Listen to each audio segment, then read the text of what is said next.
Okay.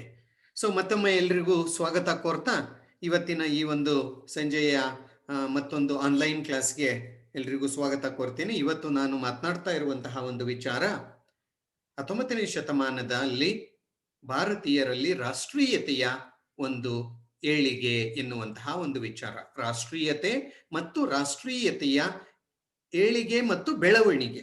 19ನೇ ಶತಮಾನದ ಭಾರತದಲ್ಲಿ ರಾಷ್ಟ್ರೀಯತೆಯ ಏಳಿಗೆ ಮತ್ತು ರಾಷ್ಟ್ರೀಯತೆಯ ಬೆಳವಣಿಗೆ. ನಾನಾಗ್ಲೇ ಹೇಳಿದಂತೆ ಇದು ನಿಮಗೆ ಒಂದು ಸ್ವಲ್ಪ ಇಂಪಾರ್ಟೆಂಟು, ಏಕೆಂದ್ರೆ 15 ಮಾರ್ಕ್ಸಿಗೆ ಕೇಳ್ತಾರೆ. ಇದು ತುಂಬಾ ಈಸಿ. ನಿಮಗೆ ಒಂದು 15 ಪಾಯಿಂಟ್ಸ್ ಬರೆದು ಅದಕ್ಕೆ ಒಂದು 4-5 ಸೆಂಟೆನ್ಸ್ ಅನ್ನು ನೀವು ಎಕ್ಸ್ಪ್ಲೈನ್ ಮಾಡುವಷ್ಟರ ಮಟ್ಟಿಗೆ ನೀವು ಈ ಒಂದು ಟಾಪಿಕ್ ಅನ್ನು ನೀವು ಅರ್ಥ ಮಾಡಿಕೊಳ್ಬೇಕಾಗುತ್ತೆ. ಹಾಗಾಗಿ ಪ್ಲೀಸ್ ಫಸ್ಟ್ ಪ್ರಯಾರಿಟಿ ಈ ಕ್ವಶನ್ಗೆ ಕೊಡಿ. ಓಕೆ, ನಾನು ಪಾಠ ಮಾಡಿದ್ಮೇಲೆ ಒಂದು ನೋಟ್ಸ್ ಬರೆದು ಇಟ್ಕೊಂಡ್ಬಿಡಿ. ಇದ್ರ ಮೇಲೆ 15 ಮಾರ್ಕ್ಸಿಗೆ ಕೇಳ್ತಾರೆ. ರೈಟ್. 19ನೇ ಶತಮಾನದಲ್ಲಿ ರಾಷ್ಟ್ರೀಯತೆಯ ಏಳಿಗೆ ಮತ್ತು ಬೆಳವಣಿಗೆ ಎನ್ನುವುದು ತುಂಬಾ ಪ್ರಮುಖವಾದಂತಹ ಒಂದು ವಿಚಾರ. ಇದರ ಬಗ್ಗೆ ಸಾಕಷ್ಟು ಚರ್ಚೆ ಎನ್ನುವುದು ಆಗಿದೆ. ಮೊದಲನೆಯದಾಗಿ ರಾಷ್ಟ್ರೀಯತೆ ಅಂದ್ರೆ ಏನು? ಇದು ಬಹುದೊಡ್ಡ ಒಂದು ಪ್ರಶ್ನೆ. What is meant by nationalism? ರಾಷ್ಟ್ರೀಯತೆ ಅಂದ್ರೇನು? ರಾಷ್ಟ್ರೀಯತೆ ಅಂದ್ರೆ ಬೇರೆ ಏನು ಅಲ್ಲ, ನಮ್ಮ ದೇಶ, ನಮ್ಮ ಸಂಸ್ಕೃತಿ, ನಮ್ಮ ಆಚಾರ, ನಮ್ಮ ವಿಚಾರ, ನಮ್ಮ ಭಾಷೆ ಮತ್ತು ಅದರ ಬಗೆಗೆ ನಮಗಿರುವಂತಹ ಒಂದು ಪ್ರೀತಿ, ಆದರ, ನಮಗಿರುವಂತಹ ಒಂದು ಅತ್ಯಪ್ತ ಮನೋಭಾವ, ನಮ್ಮ ದೇಶ ಎನ್ನುವಂತಹ ಒಂದು ಮನೋಭಾವ, ನಮ್ಮ ದೇಶವೇ ಶ್ರೇಷ್ಠ ಎನ್ನುವಂತಹ ಒಂದು ಮನೋಭಾವ, ನಮ್ಮ ಸಂಸ್ಕೃತಿಯೇ ಉತ್ತಮವಾದದ್ದು ಎನ್ನುವಂತಹ ಒಂದು ಮನೋಭಾವ, ಇದನ್ನು ನಾವು ರಾಷ್ಟ್ರೀಯತೆ ಅಂತ ಹೇಳ್ಬೋದು. ಅಂದ್ರೆ ಒಂದು ದೇಶದ ಬಗೆಗೆ, ಅಂದ್ರೆ ನಮ್ಮ ದೇಶದ ಬಗೆಗೆ, ಯಾವುದೋ ದೇಶದ ಬಗೆಗೆ ಅಲ್ಲ, ನಮ್ಮ ದೇಶದ ಬಗೆಗೆ ನಮಗಿರುವಂತಹ ಒಂದು ಗೌರವ, ಓಕೆ, ದೇಶ ಪ್ರೇಮ, ನಿಷ್ಠೆ, ಆ ದೇಶಕ್ಕಾಗಿ ನಾವೇನನ್ನಾದರೂ ಮಾಡೋಕೆ ತಯಾರಾಗಿರುವಂತಹ ಒಂದು ಮನೋಭಾವ, ಇದನ್ನೇ ನಾವು ರಾಷ್ಟ್ರೀಯತೆ ಅಂತೀವಿ. ರಾಷ್ಟ್ರೀಯತೆ ಅಂದ್ರೆ ಬೇರೆ ಏನೂ ಅಲ್ಲ, ನಮ್ಮ ದೇಶದ ಬಗೆಗೆ ನಮಗಿರುವಂತಹ ಕಾಳಜಿ, ದೇಶಭಕ್ತಿ ಮತ್ತು ಆ ದೇಶದ ಬಗ್ಗೆ ಇರುವಂತಹ ಅಭಿಮಾನ ಮತ್ತು ಆ ದೇಶಕ್ಕೆ ನಾವು ಏನನ್ನು ಬೇಕಾದರೂ ಮಾಡೋಕೆ ಸಿದ್ಧವಾಗಿರುವಂತಹ ಒಂದು ಮನೋಭಾವವನ್ನೇ ನಾವು ರಾಷ್ಟ್ರೀಯತೆ ಅಂತ ಹೇಳ್ಬೋದು. ಅಂದ್ರೆ ಇನ್ನೊಂದು ರೀತಿಯಲ್ಲಿ ನಾವೆಲ್ಲರೂ ಒಂದೇ ಎನ್ನುವಂತಹ ಒಂದು ಮನೋಭಾವ. ನಾವೆಲ್ಲರೂ ಭಾರತೀಯರು, ಭಾರತ ನಮ್ಮ ದೇಶ, ಇದನ್ನು ನಾವು ಸಾಮಾನ್ಯವಾಗಿ ರಾಷ್ಟ್ರೀಯತೆ ಅಂತ ಹೇಳ್ಕೊಳ್ಬಹುದು. ರಾಷ್ಟ್ರೀಯತೆ ಅಂದ್ರೆ ತುಂಬಾ ಸರಳವಾದ ಪದಗಳಲ್ಲಿ ನಮ್ಮ ದೇಶದ ಬಗೆಗೆ ಇರುವಂತಹ ಉತ್ಕಟವಾದಂತಹ ಒಂದು ಅಭಿಮಾನ, ಅದನ್ನು ನಾವು ರಾಷ್ಟ್ರೀಯತೆ ಅಂತ ನಾವು ಹೇಳ್ಬೋದು. ರಾಷ್ಟ್ರೀಯತೆಯಲ್ಲಿ ಬೇರೆ ಬೇರೆ ರೀತಿಯ ವಿಧಗಳಿದ್ದಾವೆ. ಈಗ ಅದನ್ನು ಮಾತನಾಡೋಕೆ ಸಮಯ ಅಲ್ಲ. 19ನೇ ಶತಮಾನದಲ್ಲಿ ಬ್ರಿಟಿಷರು ಭಾರತವನ್ನು ಆಳ್ವಿಕೆ ಮಾಡ್ತಾ ಇದ್ದಂತಹ ಒಂದು ಕಾಲದಲ್ಲಿ ಏನು ರಾಷ್ಟ್ರೀಯತೆ ಎನ್ನುವುದು ಬೆಳೆಯಿತು, ಆ ಒಂದು ರಾಷ್ಟ್ರೀಯತೆಯ ಒಂದು ಮೂಲ ಸ್ವರೂಪ, ಮೂಲ ಗುರಿ ಏನಾಗಿತ್ತು ಅಂದ್ರೆ ಬ್ರಿಟಿಷರನ್ನು ಓಡಿಸ್ಬೇಕು, ಓಕೆ, ತಮ್ಮತನವನ್ನು ನಾವು ಬೆಳೆಸಿಕೊಳ್ಬೇಕು, ಬ್ರಿಟಿಷರ ಒಂದು ಆಳ್ವಿಕೆಯನ್ನು ಭಾರತದಲ್ಲಿ ಕೊನೆಗೊಳಿಸಬೇಕು ಎನ್ನುವುದೇ ಅದರ ಒಂದು ಉದ್ದೇಶವಾಗಿತ್ತು. ಅವತ್ತು 19ನೇ ಶತಮಾನದಲ್ಲಿ ಭಾರತೀಯರ ರಾಷ್ಟ್ರೀಯತೆಯ ಮೂಲ ಗುರಿ, ಮೂಲ ಉದ್ದೇಶ ಏನು? ಬ್ರಿಟಿಷರ ಅಧಿಕಾರವನ್ನು ಕೊನೆಗೊಳಿಸಬೇಕು, ನಾವು ನಮ್ಮ ಅಧಿಕಾರವನ್ನು ನಾವು ನಮ್ಮ ಕೈಗೆ ತೆಗೆದುಕೊಳ್ಳಬೇಕು ಎನ್ನುವಂತಹ ಒಂದು ಮನೋಭಾವ, ದೇಶಭಕ್ತಿ ಅವತ್ತಿನ ರಾಷ್ಟ್ರೀಯತೆಯ ಒಂದು ಫಲ ಅಥವಾ ಗುರಿ. ಹಾಗಾದ್ರೆ ಇವತ್ತು ನಾವು ಸರ್ವತಂತ್ರ ಸ್ವತಂತ್ರರಾಗಿದ್ದೇವೆ, ನಮ್ಮ ಆಳ್ವಿಕೆಯನ್ನು ನಾವೇ ಮಾಡ್ಕೊಳ್ತಾ ಇದ್ದೇವೆ, ನಮ್ಮ ಪ್ರಗತಿಯನ್ನು ನಾವೇ ಹೊರ್ತಾ ಇದ್ದೇವೆ, ಹೌದಲ್ವಾ? ನಾವೇ ಕಾರಣಕರ್ತರಾಗಿದ್ದೇವೆ, ನಾವು ಯಾವುದೇ ವಿದೇಶಿ ಆಡಳಿತದಲ್ಲಿ ಇಲ್ಲ, ಸರ್ವತಂತ್ರ ಸ್ವತಂತ್ರರು. ಹಾಗಾದ್ರೆ ಇವತ್ತಿನ ಒಂದು ಕಾಲಘಟ್ಟದಲ್ಲಿ ರಾಷ್ಟ್ರೀಯತೆ ಅಂದ್ರೆ ಏನು? ಇವತ್ತಿನ ಕಾಲಘಟ್ಟದಲ್ಲಿ ರಾಷ್ಟ್ರೀಯತೆ ಅಂದ್ರೆ ದೇಶದ ಬಗೆಗೆ ನಮಗಿರುವಂತಹ ಒಂದು ಉತ್ಕಟವಾದಂತಹ ಒಂದು ಅಭಿಮಾನ ಮತ್ತು ಆ ದೇಶಕ್ಕೆ ನಾವು ಏನನ್ನಾದರೂ ಮಾಡೋಕೆ ಸಿದ್ಧವಿರುವಂತಹ ಒಂದು ಮನೋಭಾವವೇ ರಾಷ್ಟ್ರೀಯತೆ ಅಂತ ನಾನು ಅರ್ಥ ಮಾಡ್ಕೊಂಡಿದ್ದೀನಿ. ಯಾಕೆಂದ್ರೆ ಇವತ್ತು ಯಾವುದೇ ವಿದೇಶಿ ಶಕ್ತಿ ಇಲ್ಲ. ಆ ರೀತಿಯ ಯಾವುದೋ ವಿದೇಶಿ ಶಕ್ತಿ ಅಥವಾ ಇನ್ಯಾವುದೋ ಒಂದು ವಿದೇಶದ ಒಂದು ಆಕ್ರಮಣ ಅನ್ನೋದಾದಾಗ ನಾವೆಲ್ಲರೂ ಒಟ್ಟಾಗಿ ನಿಂತು ಅದನ್ನು ವಿರೋಧಿಸುವ ಮನೋಭಾವ ಇದೆಯಲ್ವಾ, ಅದೇ ರಾಷ್ಟ್ರೀಯತೆ ಇವತ್ತಿನ ಕಾಲಘಟ್ಟದಲ್ಲಿ. ಅವತ್ತಿನ ಕಾಲಘಟ್ಟದಲ್ಲಿ ಬ್ರಿಟಿಷರನ್ನು ವಿರೋಧಿಸುವುದೇ ಆ ಒಂದು ರಾಷ್ಟ್ರೀಯತೆಯ ಮೂಲ ಉದ್ದೇಶ. ಇವತ್ತು ನಮ್ಮತನವನ್ನು ನಾವು ಕಾಪಾಡಿಕೊಂಡು ವಿದೇಶಿ ಶಕ್ತಿಗಳನ್ನು, ದೇಶ ವಿರೋಧಿ ಶಕ್ತಿಗಳನ್ನು, ದೇಶವನ್ನು ಛಿದ್ರ ಮಾಡುವಂತಹ ಒಂದು ಶಕ್ತಿಗಳನ್ನು ಸಂಪೂರ್ಣವಾಗಿ ಕೊನೆಗಾಣಿಸುವಂತಹ ಒಂದು ದೃಢ ಸಂಕಲ್ಪವನ್ನು ಕೈಗೊಳ್ತೀವಲ್ವಾ, ಅದು ಇವತ್ತಿನ ಒಂದು ರಾಷ್ಟ್ರೀಯತೆ. ಹಾಗಾಗಿ ರಾಷ್ಟ್ರೀಯತೆ ಬೇರೆ ಬೇರೆ ಕಾಲಘಟ್ಟದಲ್ಲಿ ಬೇರೆ ಬೇರೆ ಸ್ವರೂಪದ್ದಾಗಿರುತ್ತೆ.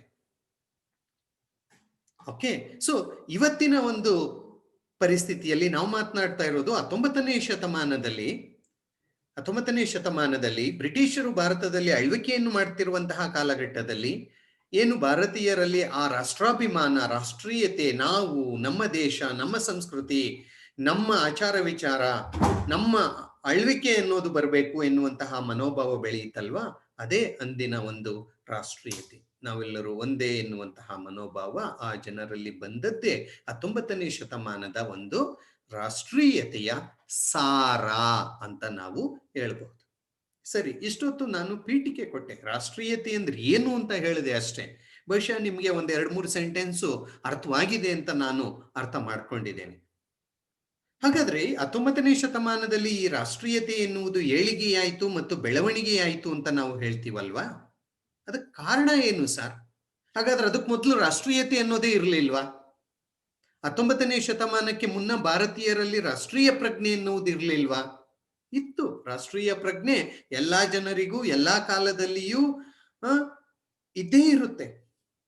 ಆದ್ರೆ 19ನೇ ಶತಮಾನದಲ್ಲಿ ಉಂಟಾದಂತಹ ಒಂದು ರಾಷ್ಟ್ರೀಯತೆ ವಿಶಿಷ್ಟವಾದದ್ದು. ಏಕೆಂದ್ರೆ ವಿದೇಶಿ ಶಕ್ತಿಯನ್ನು ಓಡಿಸಬೇಕು, ವಿದೇಶಿ ಆಡಳಿತವನ್ನು ವಿರೋಧಿಸಬೇಕು, ಅದು ಪಕ್ಷಪಾತದಿಂದ ಕೂಡಿದೆ, ಅದು ಸರಿ ಇಲ್ಲ ಎನ್ನುವಂತಹ ಮನೋಭಾವ ಬೆಳೆಯಿತಲ್ವಾ, ಅದು 19ನೇ ಶತಮಾನದ ಒಂದು ರಾಷ್ಟ್ರೀಯತೆ. ಹಾಗಾಗಿ ಈ ಒಂದು ವಸಾಹತುಶಾಹಿ ವಿರೋಧಿ ಮನೋಭಾವ ಏನು ಬೆಳೆಯಿತು, ಬ್ರಿಟಿಷರ ವಿರೋಧಿ ಮನೋಭಾವ ಏನ್ ಬೆಳೆಯಿತು, ಅದು 19ನೇ ಶತಮಾನದ ರಾಷ್ಟ್ರೀಯತೆ. ಹಾಗಾಗಿ ಅದನ್ನು ನಾವು ಎಲ್ಲೋ ಪ್ರಾಚೀನ ಕಾಲದಲ್ಲಿಯೇ ಇತ್ತು ಅಂತ ಹೇಳೋಕ್ ಸಾಧ್ಯ ಇಲ್ಲ.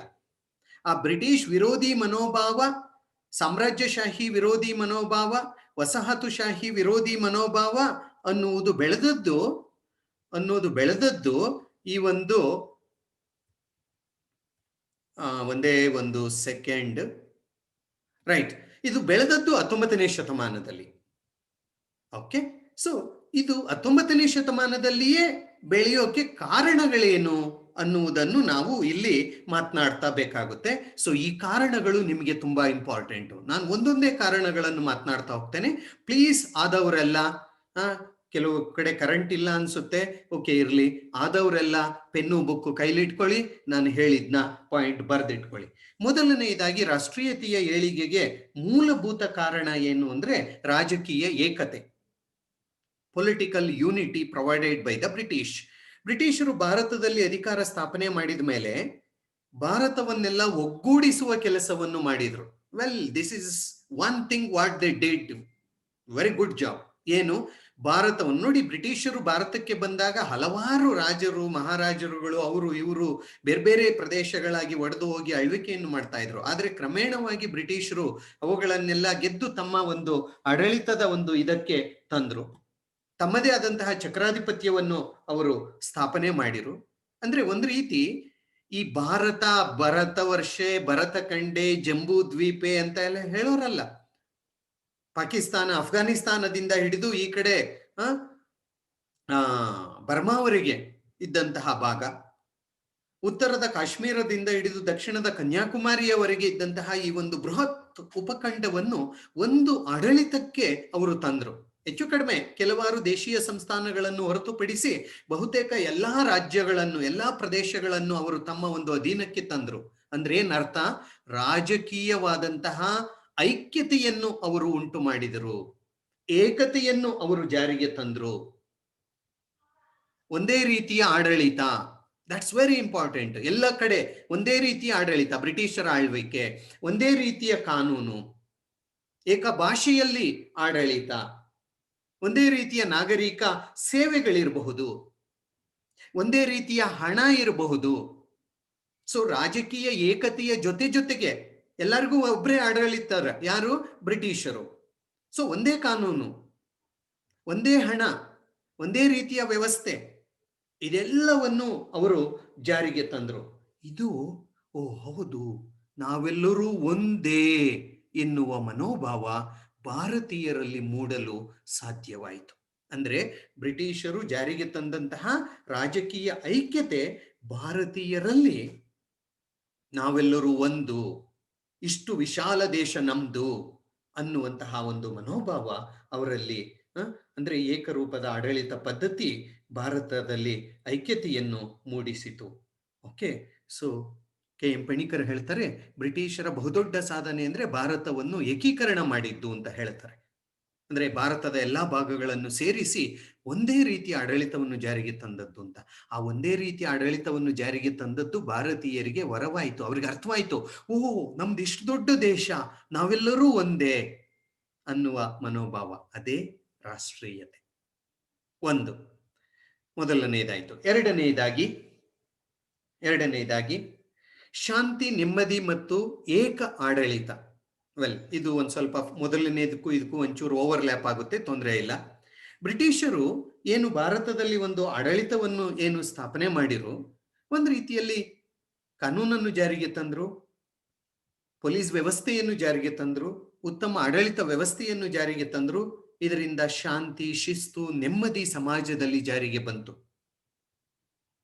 ಓಕೆ, ಶಾಂತಿ, ಶಿಸ್ತು, ನೆಮ್ಮದಿ ಜಾರಿಗೆ ಬಂತು. ಸೊ ಜನರು ಬೇರೆ ರೀತಿಯಲ್ಲಿ ಯೋಚನೆ ಮಾಡೋಕ್ಕೂ ಸಹ ಸಾಧ್ಯವಾಯಿತು. ಇದು ಅವರಲ್ಲಿ ಹೌದು ನಾವೆಲ್ಲ ಒಂದೇ, ಬೇರೆ ಯೋಚನೆ ಮಾಡದೆ ನಾವೆಲ್ಲರೂ ಒಂದೇ ಎನ್ನುವಂತಹ ಒಂದು ಮನೋಭಾವ ಬರೋಕೆ ಸಾಧ್ಯವಾಯಿತು. ಏನದು? ಶಾಂತಿ, ನೆಮ್ಮದಿ ಮತ್ತು ಏಕರೂಪದ ಆಡಳಿತವನ್ನು ಬ್ರಿಟಿಷರು ಏನು ಜಾರಿಗೆ ತಂದ್ರು, ಅದು ಅವರಲ್ಲಿ ರಾಷ್ಟ್ರೀಯ ಮನೋಭಾವ ಮೂಡಲು ಕಾರಣವಾಯಿತು. ಎರಡನೇದದು. ಮೂರನೇದಾಗಿ ಸಂಪರ್ಕ ಮಾಧ್ಯಮಗಳ ಬೆಳವಣಿಗೆ. ನೋಡಿ, ಬ್ರಿಟಿಷರು ಭಾರತದಲ್ಲಿ ಅಧಿಕಾರ ಸ್ಥಾಪನೆ ಮಾಡಿದಂತೆ ಬ್ರಿಟಿಷರು ಭಾರತದಲ್ಲಿ ಸಂಪರ್ಕ ಮಾಧ್ಯಮಗಳಿಗೂ ಸಹ ಆದ್ಯತೆ ಕೊಟ್ಟರು, ಸಂಪರ್ಕ ಮಾಧ್ಯಮಗಳನ್ನು ಸಹ ಬೆಳೆಸಿದರು. ಸಂಪರ್ಕ ಮಾಧ್ಯಮಗಳು ಇಡೀ ದೇಶವನ್ನು ಸಂಪರ್ಕಿಸುವಂತಹ ಒಂದು ಮಾಧ್ಯಮ. ಏನದು? ರಸ್ತೆಗಳು. ಓಕೆ, ರಸ್ತೆಗಳನ್ನು ಮಾಡಿದ್ರು. ರೈಲ್ವೆ ವ್ಯವಸ್ಥೆಯನ್ನು ತಂದ್ರು. ಅಂಚೆ ಮತ್ತು ತಂತಿ ವ್ಯವಸ್ಥೆಯನ್ನು ತಂದ್ರು. ಅಂಚೆ, ತಂತಿ, ರಸ್ತೆಗಳು, ರೈಲ್ವೆ ವ್ಯವಸ್ಥೆ, ಅಂಚೆ ಮತ್ತು ತಂತಿ ವ್ಯವಸ್ಥೆ. ಅನಂತರದ ಕಾಲಘಟ್ಟದಲ್ಲಿ ತಂತಿ ಅಂದ್ರೆ ಟೆಲಿಗ್ರಾಫ್, ಆಮೇಲೆ ಟೆಲಿಫೋನ್ ಇರಬಹುದು.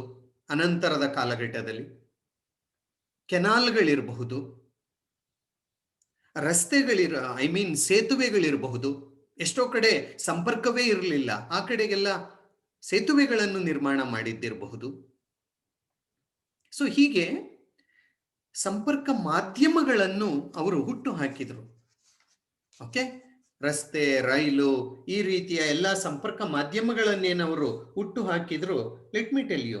ಓಕೆ, ರೈಲ್ವೆ ಮಾರ್ಗ, ಹೆದ್ದಾರಿಗಳು, ಅಂಚೆ, ತಂತಿ, ಇದೆಲ್ಲ ಭಾರತೀಯರಲ್ಲಿ ರಾಷ್ಟ್ರೀಯತೆಯ ಒಂದು ಬೆಳವಣಿಗೆಗೆ ಕಾರಣವಾಯಿತು. ನಾನಿಲ್ಲಿ ಹೇಳ್ತೇನೆ, 1880ರ ಹೊತ್ತಿಗೆ 8,500 ಮೈಲುಗಳಷ್ಟು ರೈಲ್ವೆ ಹಳಿಯನ್ನು ಹಾಕಿದ್ರು. ಎಷ್ಟು? 8,500 ಮೈಲುಗಳಷ್ಟು ರೈಲ್ವೆ ಮಾರ್ಗವನ್ನು ಅವರು ಮಾಡಿದ್ರು. 1900ರ ಹೊತ್ತಿಗೆ ಅದು 25,000 ಮೈಲುಗಳಷ್ಟು ರೈಲ್ವೆ ಹಳಿಯನ್ನು ಹಾಕಿದ್ರು. ಇನ್ನು ರಸ್ತೆಯನ್ನು ನೀವು ಊಹೆ ಮಾಡ್ಕೊಳ್ಳಿ. ಬೇರೆ ಬೇರೆ ರೀತಿಯ ಸಂಪರ್ಕ ಮಾಧ್ಯಮಗಳಲ್ಲ, ಅದರಲ್ಲಿಯೂ ಅಂಚೆ, ತಂತಿ, ಇದೆಲ್ಲ ತುಂಬಾ ಉತ್ತಮವಾಗಿ ಅವರು ಜಾರಿಗೆ ತಂದ್ರು.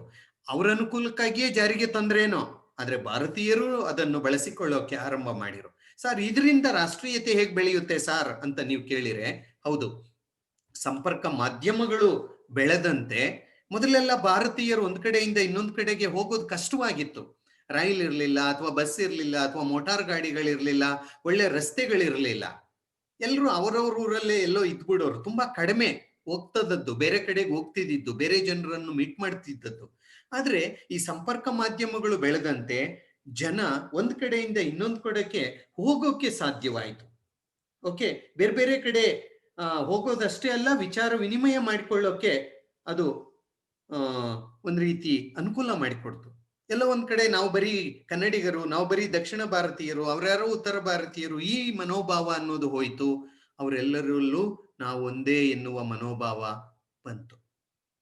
ಓಕೆ, ಅದು ಸಂಪರ್ಕ ಮಾಧ್ಯಮಗಳು ಭಾರತೀಯರಲ್ಲಿ ರಾಷ್ಟ್ರೀಯತೆ ಎನ್ನುವುದು ಮೂಡುವಲ್ಲಿ ಸಹಕರಿಸಿದವು. ಏಕೆಂದ್ರೆ ವಿಚಾರ ವಿನಿಮಯ ಮಾಡಿಕೊಂಡ್ರು, ನಾವೆಲ್ಲರೂ ಒಂದು ಎನ್ನುವ ಮನೋಭಾವ ಅವರಲ್ಲಿ ಬಂತು, ಮತ್ತು ಮುಂದೆ ನಾವೆಲ್ಲರೂ ಒಟ್ಟಾಗಿ ಬ್ರಿಟಿಷರ ವಿರುದ್ಧ ಹೋರಾಟ ಮಾಡಬೇಕು ಎನ್ನುವ ಒಂದು ಮನೋಭಾವವು ಭಾರತೀಯರಲ್ಲಿ ಬರೋಕೆ ಸಾಧ್ಯವಾಯಿತು. ಅದೇ ರಾಷ್ಟ್ರೀಯತೆ. ಓಕೆ, ಸೊ ಇದು ಬಹುಶಃ 3ನೇದು ಅನ್ಸುತ್ತೆ ನಾನು ಮಾತಾಡಿದ್ದು. ಓಕೆ, 4ನೇದು ತುಂಬಾ ಇಂಪಾರ್ಟೆಂಟು, ಇಂಗ್ಲಿಷ್ ಮಾಧ್ಯಮದ ಶಿಕ್ಷಣ. ಇಂಗ್ಲಿಷ್ ಮಾಧ್ಯಮದ ಶಿಕ್ಷಣ, English medium education. Well, this is very important. ನಿಮಗೆ ಗೊತ್ತಿದೆ, ಈಗಾಗಲೇ ಇಂಗ್ಲಿಷ್ ಮಾಧ್ಯಮದ ಶಿಕ್ಷಣದ ಬಗ್ಗೆ ನಾವು ಮಾತನಾಡಿದ್ದೇವೆ. ಲಾರ್ಡ್ ವಿಲಿಯಂ ಬೆಂಟಿಂಗನ ಕಾಲದಲ್ಲಿ ಭಾರತದಲ್ಲಿ ಮೊಟ್ಟ ಮೊದಲ ಬಾರಿಗೆ ಇಂಗ್ಲಿಷ್ ಮಾಧ್ಯಮದಲ್ಲಿ ಶಿಕ್ಷಣ ಜಾರಿಗೆ ಬಂತು. ಅದಕ್ಕೆ ಮೊದಲು ಮುಸಲ್ಮಾನರು ತಮ್ಮದೇ ಆದಂತಹ ಶಿಕ್ಷಣ ವ್ಯವಸ್ಥೆ, ಹಿಂದೂಗಳು ತಮ್ಮದೇ ಆದಂತಹ ಶಿಕ್ಷಣ ವ್ಯವಸ್ಥೆಯನ್ನು ಹೊಂದಿದ್ರು. ದೇಶೀಯ ಭಾಷೆಗಳಲ್ಲಿ ಶಿಕ್ಷಣ ಎನ್ನುವುದು ಇತ್ತು, ಕೆಲವರಿಗೆ ಶಿಕ್ಷಣ ಮೀಸಲಾಗಿತ್ತು. ಆದರೆ ಬ್ರಿಟಿಷರು 1835ರಲ್ಲಿ ಲಾರ್ಡ್ ವಿಲಿಯಂ ಬೆಂಟಿಂಗನ ಕಾಲದಲ್ಲಿ ಇಂಗ್ಲಿಷ್ ಮಾಧ್ಯಮದಲ್ಲಿ ಶಿಕ್ಷಣವನ್ನು ಜಾರಿಗೆ ತಂದ್ರು.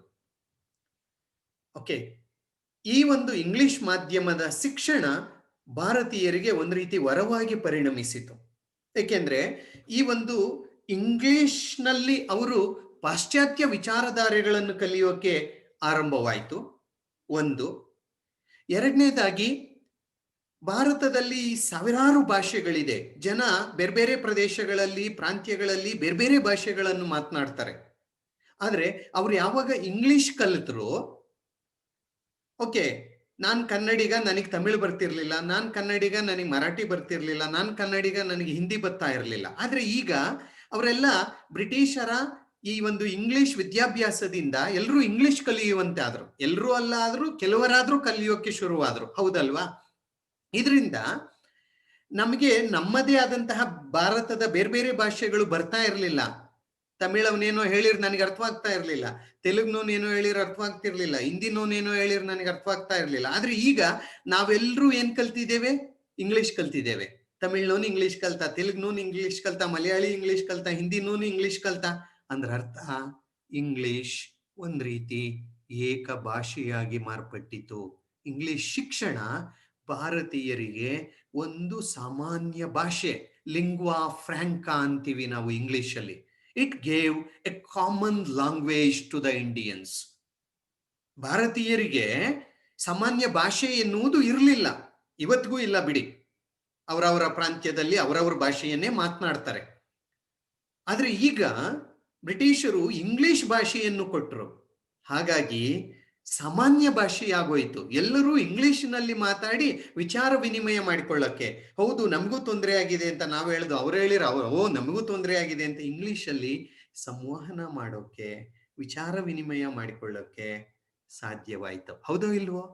ಹಾಗಾಗಿ ಬೇರೆಯವರ ಕಷ್ಟ, ಉತ್ತರ ಭಾರತೀಯರ ಕಷ್ಟ, ದಕ್ಷಿಣ ಭಾರತೀಯರ ಕಷ್ಟ, ಬೇರೆ ಪ್ರಾಂತೀಯರ ಒಂದು ಕಷ್ಟಗಳು ಎಲ್ಲರೂ ವಿನಿಮಯ ಮಾಡ್ಕೊಳ್ಳೋಕೆ ಶುರು ಮಾಡಿರು. ಅದು ಬ್ರಿಟಿಷರ ವಿರುದ್ಧ ಮನೋಭಾವ ಬೆಳೆಯೋಕೆ ಸಾಧ್ಯವಾಯಿತು. ಅಂದ್ರೆ ಈ ಒಂದು ಇಂಗ್ಲಿಷ್ ಭಾಷೆ ಏನಿದೆ, ಇದು ಒಂದು ರೀತಿ ಭಾರತೀಯರಿಗೆ ಬಹು ಅತ್ಯುತ್ತಮವಾದಂತಹ ಒಂದು ಕೊಡುಗೆ ಬ್ರಿಟಿಷರು. ಅದು ಭಾರತೀಯರಲ್ಲಿ ರಾಷ್ಟ್ರೀಯ ಒಂದು ಮನೋಭಾವ ಅನ್ನೋದು ಬೆಳೆಯೋಕೆ ಕಾರಣವಾಯಿತು ಅಂತ ನಾವು ಹೇಳಬಹುದು. ಇಂಗ್ಲಿಷ್ ಭಾಷೆ. ಓಕೆ, ನೆಕ್ಸ್ಟ್ ಪಾಶ್ಚಾತ್ಯ ಶಿಕ್ಷಣ. ನೆಕ್ಸ್ಟ್ ಪಾಯಿಂಟ್, ಪಾಶ್ಚಾತ್ಯ ಶಿಕ್ಷಣ, ವೆಸ್ಟರ್ನ್ ಎಜುಕೇಶನ್ ಅಂತ ಹೇಳ್ತೀವಿ. ಪಾಶ್ಚಾತ್ಯ ಶಿಕ್ಷಣ ಅಥವಾ ಪಾಶ್ಚಾತ್ಯ ವಿದ್ಯಾಭ್ಯಾಸ. ಭಾರತೀಯರು ಇಂಗ್ಲಿಷ್ ವಿದ್ಯಾಭ್ಯಾಸವನ್ನೇನೋ ಕಲ್ತರು, ಇಂಗ್ಲಿಷ್ ಶಿಕ್ಷಣದಿಂದ ಪಾಶ್ಚಾತ್ಯ ಶಿಕ್ಷಣವನ್ನು ಪಡೆಯೋಕ್ಕೂ ಸಹ ಆರಂಭ ಮಾಡಿರು. ಓಕೆ, ಪಾಶ್ಚಾತ್ಯ ಶಿಕ್ಷಣವನ್ನು ಕಲಿಯೋಕೆ ಮುಂದೆ ಬಂದ್ರು. ಪಾಶ್ಚಿಮಾತ್ಯರ, ಯುರೋಪಿಯನ್ನರ, ವಿದೇಶಿ ಚಿಂತಕರ ಒಂದು ವಿಚಾರಗಳನ್ನು ಅರಿಯೋಕೆ ಭಾರತೀಯರಿಗೆ ಈ ಇಂಗ್ಲಿಷ್ ಶಿಕ್ಷಣ ದಾರಿ ಮಾಡಿಕೊಡ್ತು. ಹಾಗಾಗಿ ನಾವು ಇಂಗ್ಲಿಷ್ ಶಿಕ್ಷಣವನ್ನು ಕಲಿಯೋಕೆ ಶುರು ಮಾಡ್ದೋ. ಬ್ರಿಟಿಷರು ಇಂಗ್ಲಿಷ್ ಶಿಕ್ಷಣವನ್ನು ತಂದು ಏನನ್ನೂ ಹೇಳಲಿಲ್ಲ. ಅವರು ನಮಗೆ ಉದಾರವಾದ, ವ್ಯಕ್ತಿವಾದ, ಸ್ವಾತಂತ್ರ್ಯ, ಸಮಾನತೆ, ಭ್ರಾತೃತ್ವ, ಈ ವಿಚಾರಗಳನ್ನು ನಮಗೆ ಹೇಳಿಕೊಟ್ರು. ವಿಜ್ಞಾನ, ವೈಚಾರಿಕತೆ, ವಿಚಾರವಾದ, ಈ ಎಲ್ಲವನ್ನೂ ಅವರು ನಮಗೆ ಹೇಳಿಕೊಟ್ರು. ಇದು ಪಾಶ್ಚಾತ್ಯ ಶಿಕ್ಷಣ. ಸೊ ಈ ಪಾಶ್ಚಾತ್ಯ ಶಿಕ್ಷಣ ಭಾರತೀಯರಿಗೆ ಅವರ ಒಂದು ಮನೋಭಾವವನ್ನು ವಿಸ್ತರಿಸಿಕೊಳ್ಳೋಕೆ, ಹೆಚ್ಚಿನ ಒಂದು ತಿಳುವಳಿಕೆಗೆ ಪಾಶ್ಚಾತ್ಯ ಶಿಕ್ಷಣ ಅನುವನ್ನು ಮಾಡಿಕೊಡ್ತು ಅಂತ ನಾವು ಹೇಳಬಹುದು. ಪಾಶ್ಚಾತ್ಯ ರಾಜಕೀಯ ವಿಚಾರಧಾರೆ ಇರಬಹುದು, ಉದಾರವಾದ ಇರಬಹುದು, ಇವೆಲ್ಲ ಪಾಯಿಂಟ್ಸ್. ಉದಾರವಾದ, ಪ್ರಜಾಪ್ರಭುತ್ವ, ವ್ಯಕ್ತಿವಾದ, ವ್ಯಕ್ತಿಯೇ ಶ್ರೇಷ್ಠ, ವ್ಯಕ್ತಿವಾದ, ಆಮೇಲೆ ಅವರ ರಾಜಕೀಯ ಚಿಂತನೆಗಳು, ಪಾಶ್ಚಾತ್ಯರ ರಾಜಕೀಯ ಚಿಂತನೆಗಳು, ಅವರ ವಿಜ್ಞಾನ, ಅವರ ತಂತ್ರಜ್ಞಾನ, ಓಕೆ, ಅವರ ಸಾಹಿತ್ಯ, ಅವರ ಆಧ್ಯಾತ್ಮ, ಈ ಎಲ್ಲವನ್ನು ನಾವು ಅರ್ಥ ಮಾಡಿಕೊಳ್ಳೋಕೆ ಸಾಧ್ಯವಾಯಿತು ಪಾಶ್ಚಾತ್ಯ ಶಿಕ್ಷಣದಿಂದ. ಅದರಲ್ಲಿಯೂ ಬೆಂಥಾಮ್ ಇರ್ಬೋದು, ಲಾಕ್ ಇರ್ಬೋದು, ಹಾಬ್ಸ್ ಇರಬಹುದು, ಆಮೇಲೆ ಹರ್ಬರ್ಟ್ ಸ್ಪೆನ್ಸರ್ ಇರಬಹುದು, ಬ್ರೂಕ್ ಇರ್ಬೋದು, ರೂಸೋ ಇರ್ಬೋದು, ವಾಲ್ಟೇರ್ ಇರ್ಬೋದು, ಈ ಎಲ್ಲ ಪಾಶ್ಚಾತ್ಯ ಚಿಂತಕರು ಅಂತ ನಾವೇನು ಮಾತನಾಡ್ತೇವೆ, ಇವರೆಲ್ಲರೂ ಪಾಶ್ಚಾತ್ಯ ಚಿಂತಕರು. ಯಾರು? Hobbes, Locke, Bentham, okay, then Spencer, Burke, Rousseau, Voltaire ಮುಂತಾದ ಖ್ಯಾತ ವಿದ್ವಾಂಸರುಗಳು. ಅವರ ವಿಚಾರಗಳನ್ನು ನಾವು ತಿಳಿಯೋಕೆ ಪಾಶ್ಚಾತ್ಯ ಶಿಕ್ಷಣದಿಂದ ಸಾಧ್ಯವಾಯಿತು.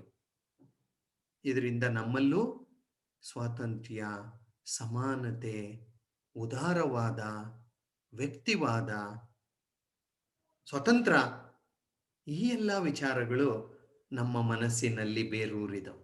ಹಾಗಾಗಿ ನಾವು ಬ್ರಿಟಿಷರಿಗೆ, ಹೌದು ನಮಗೆ ಸ್ವತಂತ್ರ ಕೊಡಿ, ನಾವು ಪರಕೀಯರ ದಾಳಿಯಲ್ಲಿದ್ದೇವೆ, ಅಧೀನದಲ್ಲಿದ್ದೇವೆ, ನಮಗೆ ಸ್ವತಂತ್ರ ಕೊಡಿ, ನಮಗೆ ಅಧಿಕಾರ ಕೊಡಿ, ನಮಗೆ ಹೆಚ್ಚಿನ ಅಧಿಕಾರ ಕೊಡಿ ಅಂತ ಕೇಳೋಕೆ ಶುರು ಮಾಡ್ದೋ.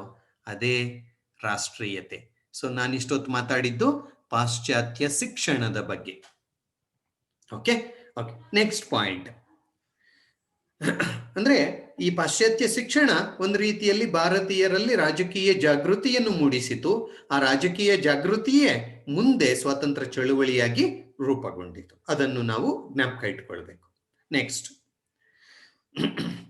ಸಮಾಜ ಮತ್ತು ಧರ್ಮ ಸುಧಾರಣಾ ಚಳುವಳಿಗಳು. ನೆಕ್ಸ್ಟ್ ಪಾಯಿಂಟ್, ಸಮಾಜ ಮತ್ತು ಧರ್ಮ ಸುಧಾರಣಾ ಚಳುವಳಿಗಳು, ಸಾಮಾಜಿಕ ಮತ್ತು ಧಾರ್ಮಿಕ ಸುಧಾರಣಾ ಚಳುವಳಿಗಳು ಅಂತ ನಾವೇನು ಹೇಳ್ತೀವಿ, ಅದು ನೆಕ್ಸ್ಟ್ ಪಾಯಿಂಟ್.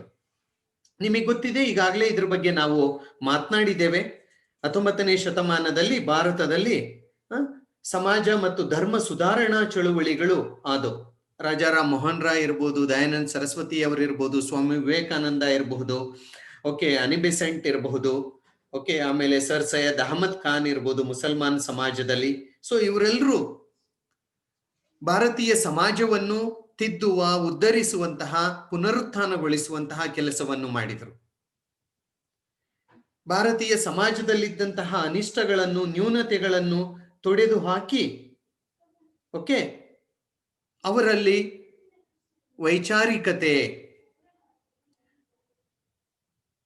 ಅನ್ನುವುದು ಬೆಳೆಯೋಕೆ ಕಾರಣವನ್ನು ಮಾಡಿದರು.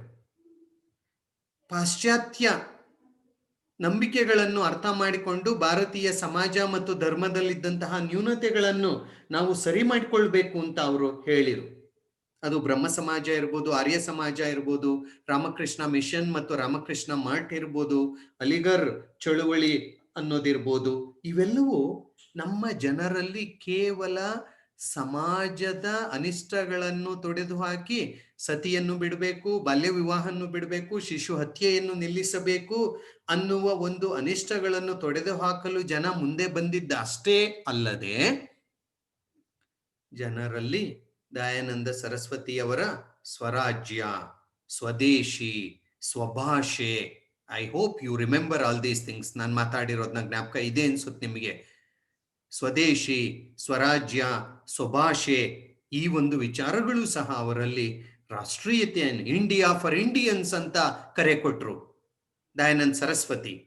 ಇಂಡಿಯಾ ಫಾರ್ ಇಂಡಿಯನ್ಸ್, ಭಾರತ ಭಾರತೀಯರಿಗಾಗಿ. ಅಂದ್ರೆ ಯಾರು, ಬೇರೆ ಯಾರೋ ಇದ್ದಾರೆ, ಅವರನ್ನು ಓಡಿಸಬೇಕು ಎನ್ನುವುದು ಅವರ ಒಂದು ಗುರಿ.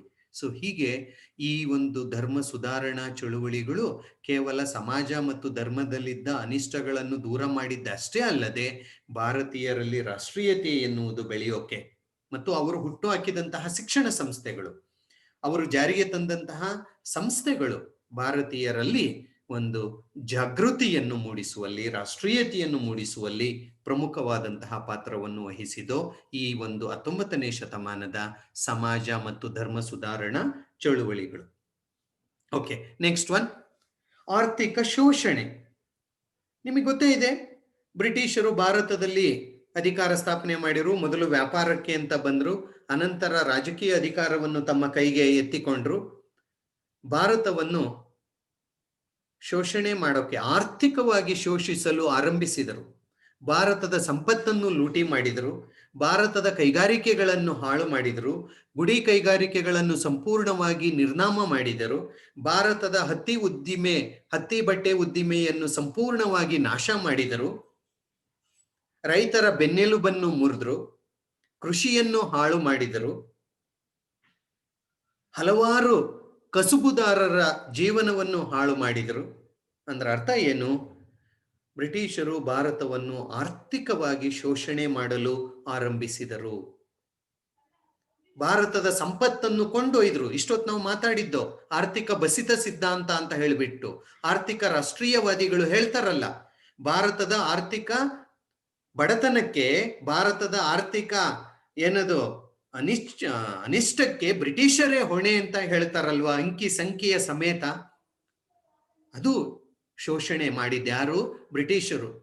ಭಾರತೀಯ ರೈತರ ಮೇಲೆ ಅಧಿಕವಾದಂತಹ ಭೂಕಂದಾಯವನ್ನು ಹೇರಿದರು, ಅವರ ಜೀವನವನ್ನು ಮುರಿದ್ರು, ತಮಗೆ ಬೇಕಾದಂತಹ ಬೆಳೆಯನ್ನೇ ಅವರು ಬೆಳೆಸೋಕೆ ಮುಂದೆ ಬಂದ್ರು. ಓಕೆ, ಆಮೇಲೆ ಭಾರತೀಯರ ಮೇಲೆ ಅಧಿಕವಾದಂತಹ ತೆರಿಗೆಗಳನ್ನು ಹಾಕಿದ್ರು, ತಮಗೆ ಬೇಕಾದ ರೀತಿಯಲ್ಲಿ ವ್ಯಾಪಾರಿ ತೆರಿಗೆಗಳನ್ನು ಹಾಕಿಕೊಂಡ್ರು, ವ್ಯಾಪಾರಿ ನೀತಿಯನ್ನು ಅನುಸರಿಸಿದರು. ಇದರಿಂದ ಭಾರತೀಯ ವಸ್ತುಗಳಿಗೆ ಬೆಲೆ ಇಲ್ಲದಂತಾಯಿತು. ವಿದೇಶದಿಂದ ವಸ್ತುಗಳನ್ನು ತಂದು ಭಾರತದಲ್ಲಿ ಡಂಪ್ ಮಾಡಿ ತಮ್ಮ ಕೈಗಾರಿಕೀಕರಣದಿಂದ ಆದಂತಹ ವಸ್ತುಗಳನ್ನು ತಂದು ಕಡಿಮೆ ಬೆಲೆಗೆ ಭಾರತೀಯರಿಗೆ ಮಾರಿ ಭಾರತೀಯ ಕೈಗಾರಿಕೆಗಳನ್ನು ಸಂಪೂರ್ಣವಾಗಿ ಸಮಾಧಿ ಮಾಡಿದರು. ಅಂದ್ರೆ ಇದು ಶೋಷಣೆ. ಆರ್ಥಿಕವಾಗಿ ಭಾರತವನ್ನು ಬ್ರಿಟಿಷರು ಸಂಪೂರ್ಣವಾಗಿ ಸಾಯಿಸುವ ಕೆಲಸವನ್ನು ಮಾಡಿದರು. This is what we call as ಆರ್ಥಿಕ ಶೋಷಣೆ ಅಂತ ನಾವು ಕರಿತೀವಿ. ಏನಾಯ್ತು ಇದರಿಂದ? ಭಾರತ ಬಡವಾಯಿತು, ಭಾರತೀಯರು ಬಡವರಾದರು,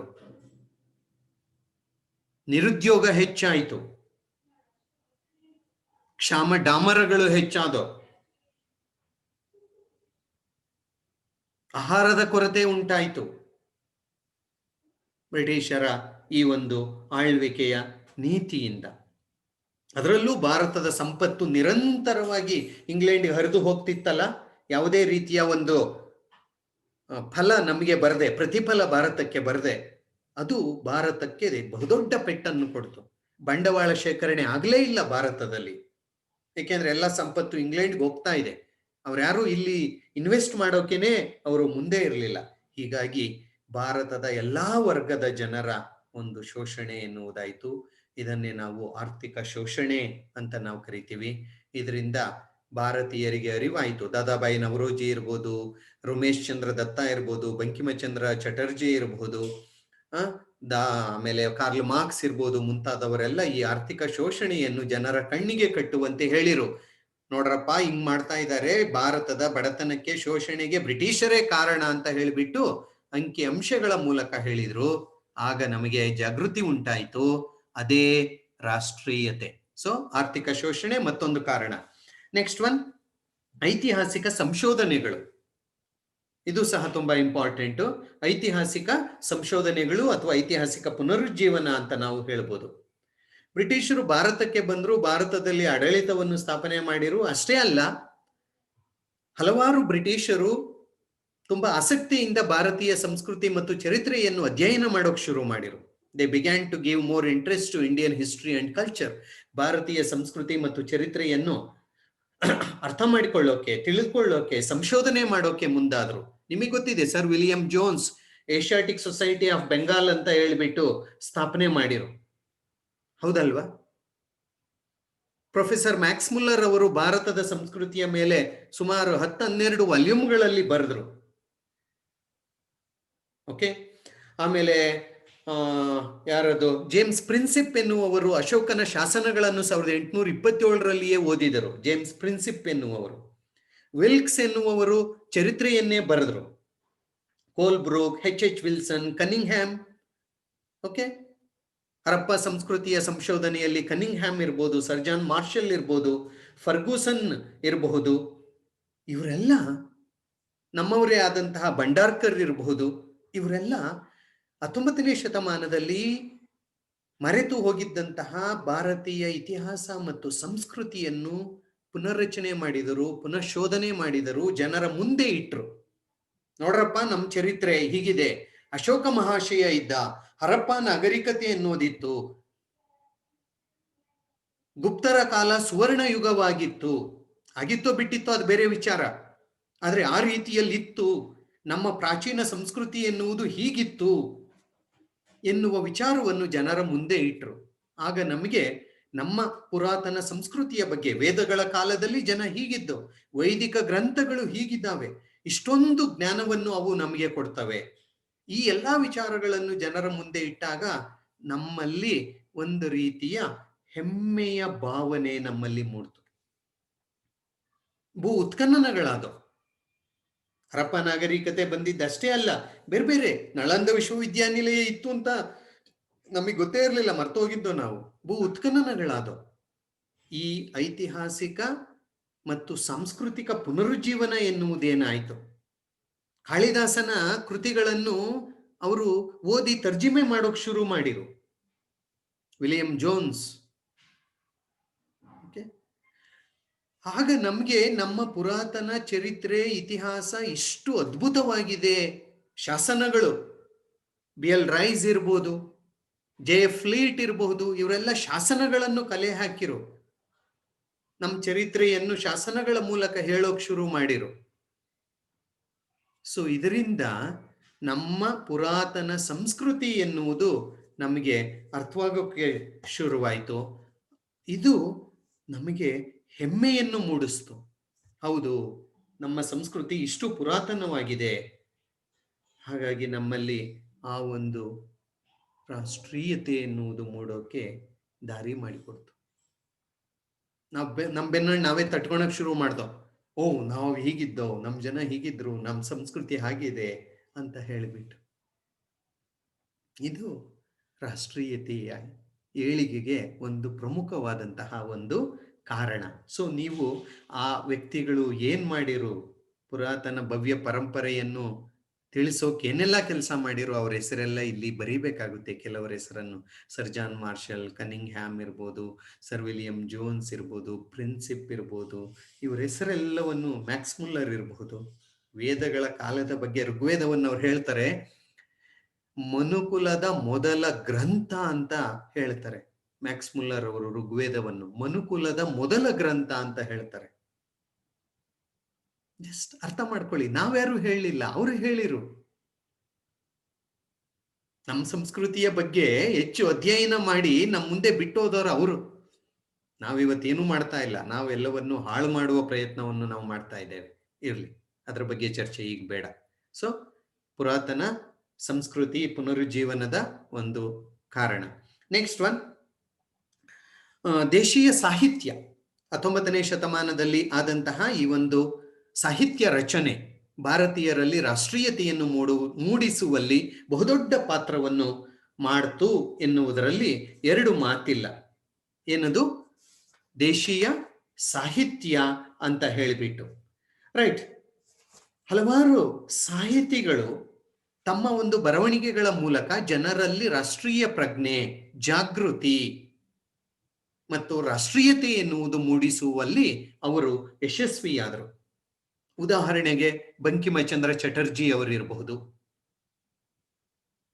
ಆನಂದ ಮಠ, ಒಂದೇ ಮಾತರಂ ಹಾಡು.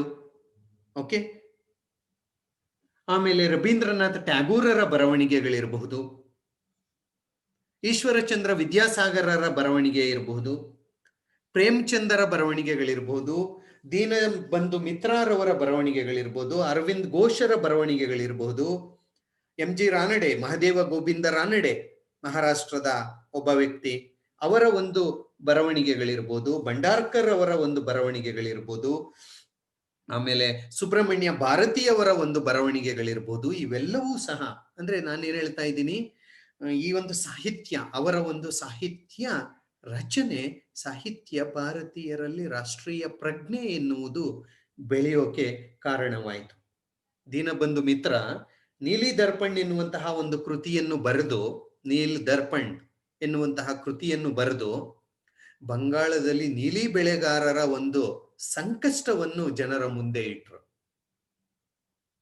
ಹೀಗೆ ಸಾಹಿತ್ಯ, 19ನೇ ಶತಮಾನದ ಸಾಹಿತ್ಯ ಬ್ರಿಟಿಷರ ಕ್ರೌರ್ಯವನ್ನು, ಶೋಷಣೆಯನ್ನು, ಅವರ ಜನಾಂಗೀಯ ಧೋರಣೆಯನ್ನು, ಅವರ ತಾರತಮ್ಯವನ್ನು, ಅವರ ಸಾಮ್ರಾಜ್ಯಶಾಹಿ ನೀತಿಯನ್ನು ಬರವಣಿಗೆಯ ಮೂಲಕ, ಸಾಹಿತ್ಯದ ಮೂಲಕ ಜನರ ಮುಂದೆ ಇಡ್ತು. ಆಗ ಜನರಲ್ಲಿ ಜಾಗೃತಿ ಉಂಟಾಯಿತು, ರಾಷ್ಟ್ರೀಯ ಪ್ರಜ್ಞೆ ಎನ್ನುವುದು ಉಂಟಾಯಿತು.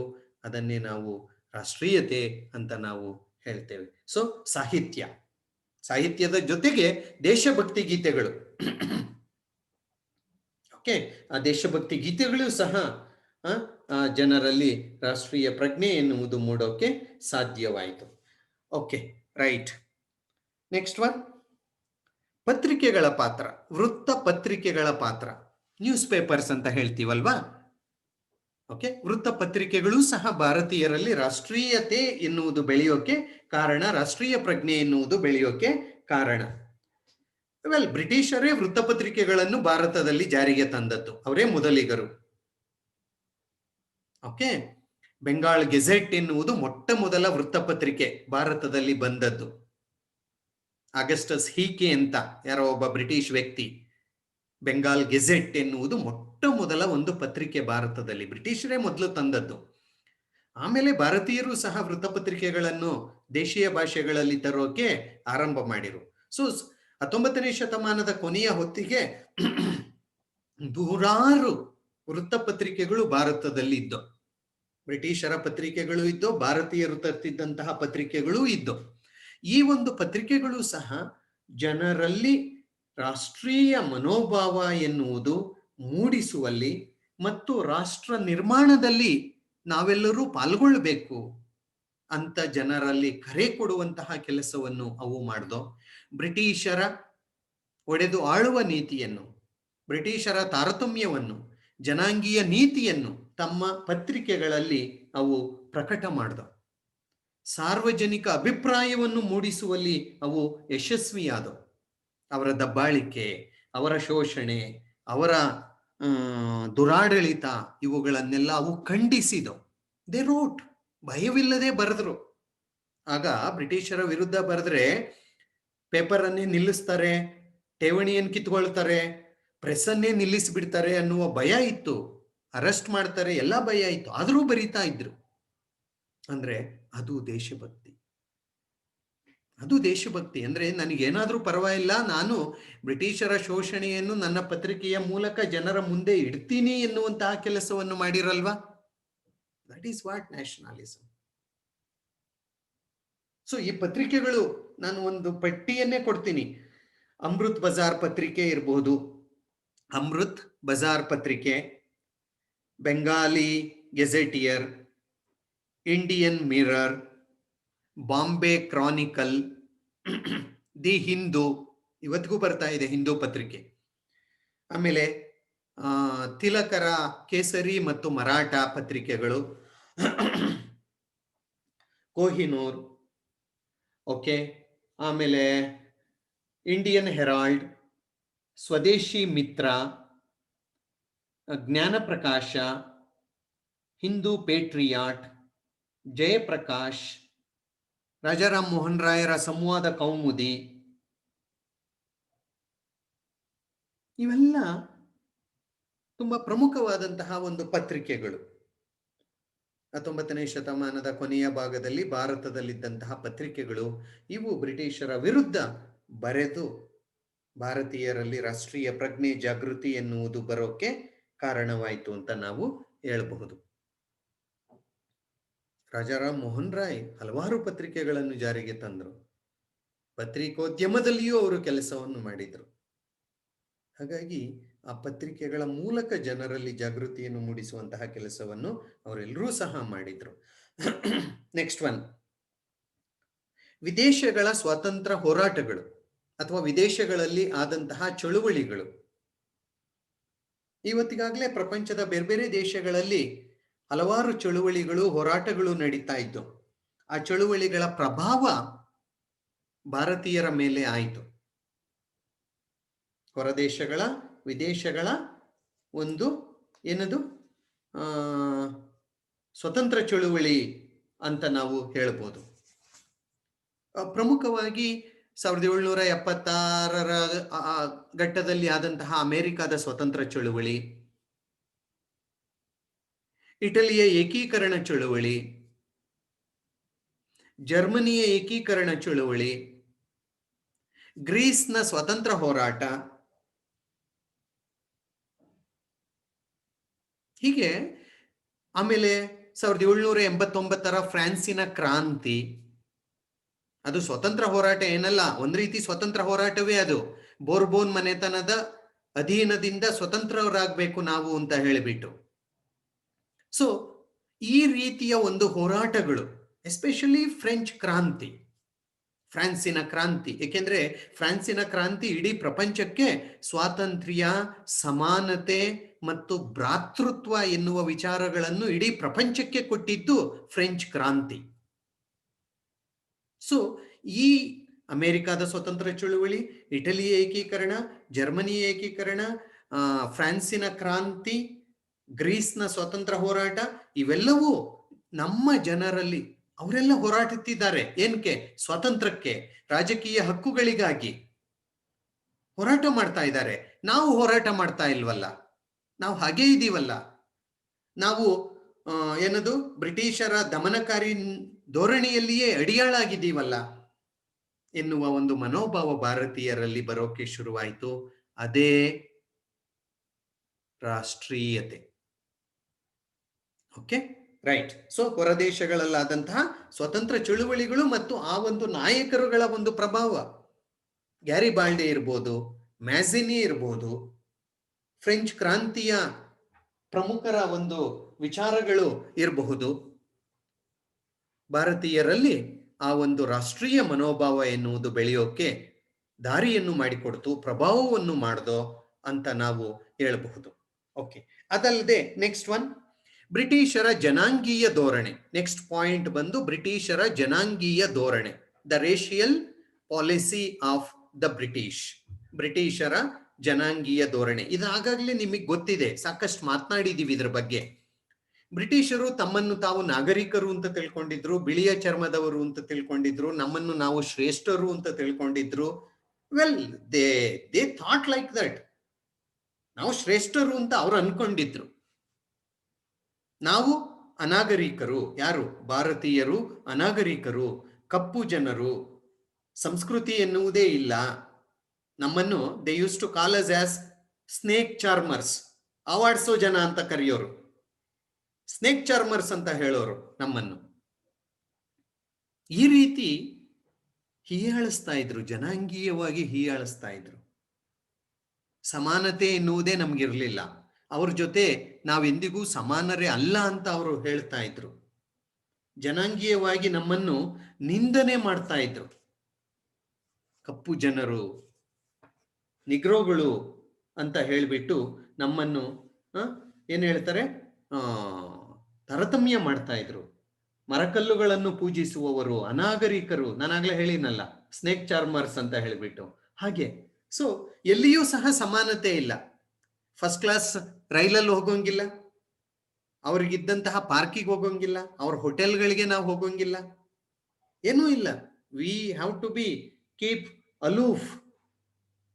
ಸೊ ಹೀಗೆ ಜನಾಂಗೀಯವಾಗಿ ಭಾರತೀಯರನ್ನು ನಿಂದನೆ ಮಾಡೋಕೆ ಶುರು ಮಾಡಿದ್ರು, ಅವರು ಅವಹೇಳನ ಮಾಡೋಕೆ ಶುರು ಮಾಡಿದ್ರು.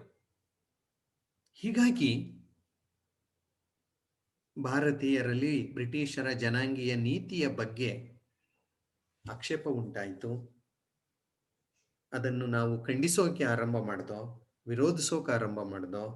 ಅದನ್ನೇ ನಾವು ರಾಷ್ಟ್ರೀಯತೆಯ ಏಳಿಗೆ, ಬೆಳವಣಿಗೆ ಅಂತ ಕರಿತೇವೆ. ಸೊ ಬ್ರಿಟಿಷರ ತಾರತಮ್ಯ ನೀತಿ, ಜನಾಂಗೀಯ ನೀತಿ ಭಾರತೀಯರಲ್ಲಿ ಕಣ್ತೆರೆಸೋಕೆ, ಭಾರತೀಯರು ಕಣ್ತೆರೆಯುವಂತೆ ನಾವು ಕಣ್ತೆರೆಯುವಂತೆ ಅದು ಮಾಡ್ತು ಅಂತ ನಾವು ಹೇಳಬಹುದು.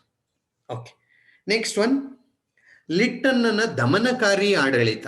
ಇನ್ನೊಂದು ತುಂಬಾ ಪ್ರಮುಖವಾದಂತಹ ಒಂದು ಪಾಯಿಂಟ್ ಅಂದ್ರೆ ಲಾರ್ಡ್ ಲಿಟ್ಟನ್ ಏನ್ ಭಾರತದ ವೈಸರಾಯಿಯಾಗಿ ಏನು ಈತ ಕೆಲಸ ಮಾಡ್ದ, ಹೆಚ್ಚು ಕಡಿಮೆ 1876ರಿಂದ 1880ರವರೆಗೆ ಈತ ವೈಸರಾಯಿಯಾಗಿ ಕೆಲಸ ಮಾಡ್ದ ಲಾರ್ಡ್ ಲಿಟ್ಟನ್.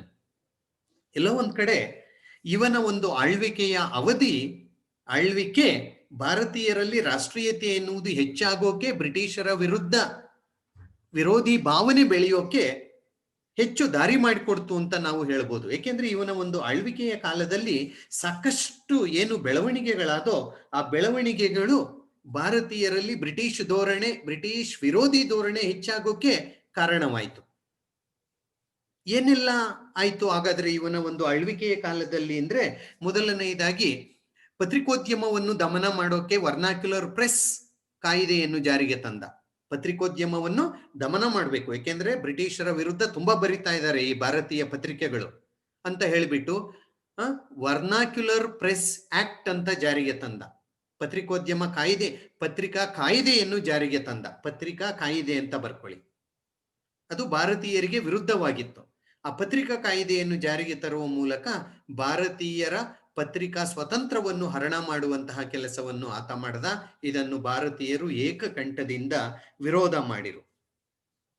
ಓಕೆ, ಅದಾದ್ಮೇಲೆ ಇನ್ನೊಂದು ತುಂಬಾ ಪ್ರಮುಖವಾದಂತಹ ವಿಚಾರ ಅಂದ್ರೆ 1877ರಲ್ಲಿ ಕಲ್ಕತ್ತಾದಲ್ಲಿ ಬಹುದೊಡ್ಡ ದರ್ಬಾರನ್ನು ನಡೆಸಿದ. ದರ್ಬಾರ್ ಐಷಾರಾಮಿ ವೈಭವೋಪೇತವಾದಂತಹ ಒಂದು ದರ್ಬಾರನ್ನು ನಡೆಸಿದ. ಏನಕ್ಕೆ ಅಂದ್ರೆ, ವಿಕ್ಟೋರಿಯಾ ಮಹಾರಾಣಿ ಭಾರತದ ಸಾಮ್ರಾಜ್ಞಿಯಾಗಿ 25 ವರ್ಷ ಆಯಿತು ಮತ್ತು ಆಕೆ ಅಧಿಕಾರಕ್ಕೆ ಬಂದು 75 ವರ್ಷ ಆಯಿತು ಅಂತ ಹೇಳಿಬಿಟ್ಟು ವಜ್ರ ಮಹೋತ್ಸವವನ್ನು ಆಚರಣೆ ಮಾಡ್ದ. ಯಾರು? ಲಾರ್ಡ್ ಲಿಟ್ಟನ್, ದೆಹಲಿಯಲ್ಲಿ ವೈಭವೋಪೇತವಾದಂತಹ ಒಂದು ಆಚರಣೆ ಮಾಡ್ಲಿ. ಆದ್ರೆ ಆ ಕಾಲಘಟ್ಟದಲ್ಲಿ ದಕ್ಷಿಣ ಭಾರತದ ಹಲವೆಡೆ ಭೀಕರವಾದಂತಹ ಒಂದು ವಾಟ್ ವಿ ಕಾಲ್ ಎಸ್ ಕ್ಷಾಮ ತಲೆದೋರಿತ್ತು. ಜನ ಅನ್ನ ನೀರಿಲ್ಲದೆ ಸಾಯ್ತಾ ಇದ್ರು. ಆದ್ರೆ ಇವನು ವೈಭವೋಪೇತವಾದಂತಹ ಅದ್ದೂರಿಯಾದಂತಹ ಒಂದು ಏನ್ ಹೇಳ್ತೀವಿ ಅದಕ್ಕೆ, ಕಾರ್ಯಕ್ರಮವನ್ನು ಮಾಡಿಕೊಂಡು ಇಂಗ್ಲಿಷ್ ಸಾಮ್ರಾಜ್ಞಿಯ ಗುಣಗಾನ ಮಾಡುವಂತಹ ಕೆಲಸವನ್ನು ಆತ ಮಾಡ್ತಾ ಇದ್ದ. ನಮ್ಮ ಹಣವನ್ನು ನೀರಿನಂತೆ ಪೋಲು ಮಾಡಿ, ನೀರಿನಂತೆ ಖರ್ಚು ಮಾಡಿ. ಇದು ಭಾರತೀಯರಲ್ಲಿ ಅವರ ಬ್ರಿಟಿಷರ ಆಷಾಢೀಭೂತಿತನವನ್ನು, ಬ್ರಿಟಿಷರು ನಮ್ಗೇನು ಒಳ್ಳೇದು ಮಾಡೋದಿಲ್ಲ ಅನ್ನುವುದನ್ನು ಚೆನ್ನಾಗಿ ತಿಳಿಸಿಕೊಡ್ತು. ಅಂದ್ರೆ ನಾವು ಅರ್ಥಕೊಂಡು ಅಲ್ವಾ, ಅದೇ ರಾಷ್ಟ್ರೀಯತೆ. ಓಕೆ, ಸೊ ಲಾರ್ಡ್ ಲಿಟ್ಟನ್ನ ದಮನಕಾರಿ ಆಡಳಿತ ಭಾರತೀಯರಲ್ಲಿ ರಾಷ್ಟ್ರೀಯ ಪ್ರಜ್ಞೆ ಎನ್ನುವುದು ಬೆಳೆಯೋಕೆ ಕಾರಣವಾಯಿತು. ಇನ್ನೂ ಒಂದೆರಡು ಪಾಯಿಂಟ್ ನೀವು ಬೇಕಾದ್ರೆ ಅವನಿಗೆ ಸೇರಿಸ್ಕೊಳ್ಬಹುದು. ಈ ಒಂದು ICS ಪರೀಕ್ಷೆಗಳ ವಯಸ್ಸನ್ನು ಆತ ಕಡಿಮೆ ಮಾಡಿಬಿಟ್ಟ. ಮೊದಲು ಬಹುಶಃ 21 ಇತ್ತು ಅನ್ಸುತ್ತೆ, ಅದನ್ನ ಆತ 19ಕ್ಕೆ ತಂದ್ಬಿಟ್ಟ. ಹಿ ರೆಡ್ಯೂಸ್ಡ್ ಇಟ್. ಓಕೆ, ಆಮೇಲೆ ಅಂದ್ರೆ ICS ಪರೀಕ್ಷೆ ಬರೆಯೋಕೆ ಏನು ವಯಸ್ಸನ್ನು ನಿಗದಿ ಮಾಡಲಾಗಿತ್ತು ಅದನ್ನು ಆತ ಕಡಿಮೆ ಮಾಡಿಬಿಟ್ಟ. Okay, right. ನೆಕ್ಸ್ಟ್ ಒನ್, ಅವನ ರಫ್ತು ನೀತಿ, ಭಾರತದ ಆರ್ಥಿಕತೆಗೆ ಮಾರಕವಾದಂತಹ ರಫ್ತು ನೀತಿಯನ್ನು ಆತ ಜಾರಿಗೆ ತಂದ. ಹಾಗಾಗಿ ಲಾರ್ಡ್ ಲಿಟ್ಟನ್ ಅನ್ನು ಭಾರತೀಯರು ಹೆಚ್ಚು ಶಾಪ ಹಾಕಿದರು. ಸೊ ಬ್ರಿಟಿಷರ ವಿರುದ್ಧ ಮನೋಭಾವ ಬೆಳೆಯೋಕೆ ಕಾರಣವಾಯಿತು. ಅದನ್ನೇ ನಾವು ಈ ಒಂದು ರಾಷ್ಟ್ರೀಯ ಮನೋಭಾವ ಅಂತ ನಾವು ಹೇಳ್ತೇವೆ. ಓಕೆ, ಬೇಗ ಇನ್ನೊಂದು 2-3 ಮಾತಾಡಿ ಬಿಡ್ತೀನಿ. It's time up, but still don't worry, ಇನ್ನೊಂದ್ 2-3 ವಿಚಾರ ಇದೆ, ಯಾಕೆಂದ್ರೆ 15 ಮಾರ್ಕ್ಸ್ಗೆ ತುಂಬಾ ಇಂಪಾರ್ಟೆಂಟ್ ಅಂತ ನಾನು ಮೊದಲೇ ಹೇಳಿಬಿಟ್ಟಿದ್ದೀನಿ. ರೈಟ್. ಇನ್ನೊಂದು ಪಾಯಿಂಟ್ ಬಂದು ಇಲ್ಬರ್ಟ್ ಬಿಲ್ ವಿವಾದ. ಇದೊಂಚೂರು ಚೆನ್ನಾಗಿ ಅರ್ಥ ಮಾಡ್ಕೊಳ್ಳಿ. ಇಲ್ಬರ್ಟ್ ಬಿಲ್ ವಿವಾದ. ಓಕೆ, ಏನಿದು ಅಂತ ನೋಡೋಣ. 1880ರಲ್ಲಿ ಲಾರ್ಡ್ ರಿಪ್ಪನ್ ಭಾರತದ ವೈಸರಾಯಿಯಾಗಿ ಬಂದ. ಯಾರು? ಲಾರ್ಡ್ ರಿಪ್ಪನ್ ಎನ್ನುವವನು ಭಾರತದ ವೈಸರಾಯಿಯಾಗಿ ಭಾರತಕ್ಕೆ ಬಂದ. ಭಾರತಕ್ಕೆ ಬಂದ ಮೇಲೆ ಆತ ಒಂದ್ ರೀತಿ ಭಾರತೀಯರ ಪರವಾಗಿದ್ದ. ಲಾರ್ಡ್ ರಿಪ್ಪನ್ ಭಾರತೀಯರ ಪರವಾಗಿದ್ದ. ಭಾರತೀಯರ ಬಗ್ಗೆ ಒಂದ್ ಸ್ವಲ್ಪ ಅನುಕಂಪ ಇದ್ದಂತಹ ಒಬ್ಬ ವ್ಯಕ್ತಿ. ಹಾಗಾಗಿ ಆಡಳಿತದಲ್ಲಿ ಭಾರತೀಯರಿಗೆ ಪರವಾದ ಸುಧಾರಣೆಗಳನ್ನು ಜಾರಿಗೆ ತರೋಕೆ ಆತ ಮುಂದಾದ. ಅದರಲ್ಲಿ ನಾನು ಒಂದು ಮಾತ್ರ ನಿಮ್ಮ ಹತ್ರ ನಾನು ಹಂಚ್ಕೊಳ್ತೇನೆ. ಅವನ ಒಂದಿದು ಏನು ಅಂತ ಹೇಳ್ಬಿಟ್ಟು, ಅದು ಏನಂದ್ರೆ ಇಲ್ಬರ್ಟ್ ಬಿಲ್ ಅನ್ನು ಜಾರಿಗೆ ತರಲಾಯಿತು ಮತ್ತು ಅದರ ಬಗ್ಗೆ ಉಂಟಾದಂತಹ ಒಂದು ವಿವಾದವನ್ನೇ ನಾವು ಇಲ್ಬರ್ಟ್ ಬಿಲ್ ವಿವಾದ ಅಂತ ಹೇಳ್ತೀವಿ. ಏನಿದು ಅಂದ್ರೆ ವೈಸರಾಯ್ ಕೌನ್ಸಿಲ್ ಅಲ್ಲಿದ್ದಂತಹ ಇಲ್ಬರ್ಟ್ ಎನ್ನುವವನ ನೇತೃತ್ವದಲ್ಲಿ ಒಂದು ನ್ಯಾಯಾಂಗಕ್ಕೆ ಸಂಬಂಧಿಸಿದ ಒಂದು ಮಸೂದೆಯನ್ನು ಜಾರಿಗೆ ತರುವ ಪ್ರಯತ್ನ ಮಾಡಲಾಯಿತು. ನ್ಯಾಯಾಂಗಕ್ಕೆ ಸಂಬಂಧಿಸಿದಂತಹ ಒಂದು ಮಸೂದೆಯನ್ನು ಜಾರಿಗೆ ತರೋಕೆ ಮುಂದೆ ಬಂತು. ಅದನ್ನು ಸಿದ್ಧಪಡಿಸಿದವನು ಯಾರು? ಇಲ್ಬರ್ಟ್ ಎನ್ನುವವನು. ಹಾಗಾಗಿ ಅದನ್ನು ನಾವು ಇಲ್ಬರ್ಟ್ ಬಿಲ್ ಅಂತಾನೆ ನಾವು ಕರಿತೇವೆ.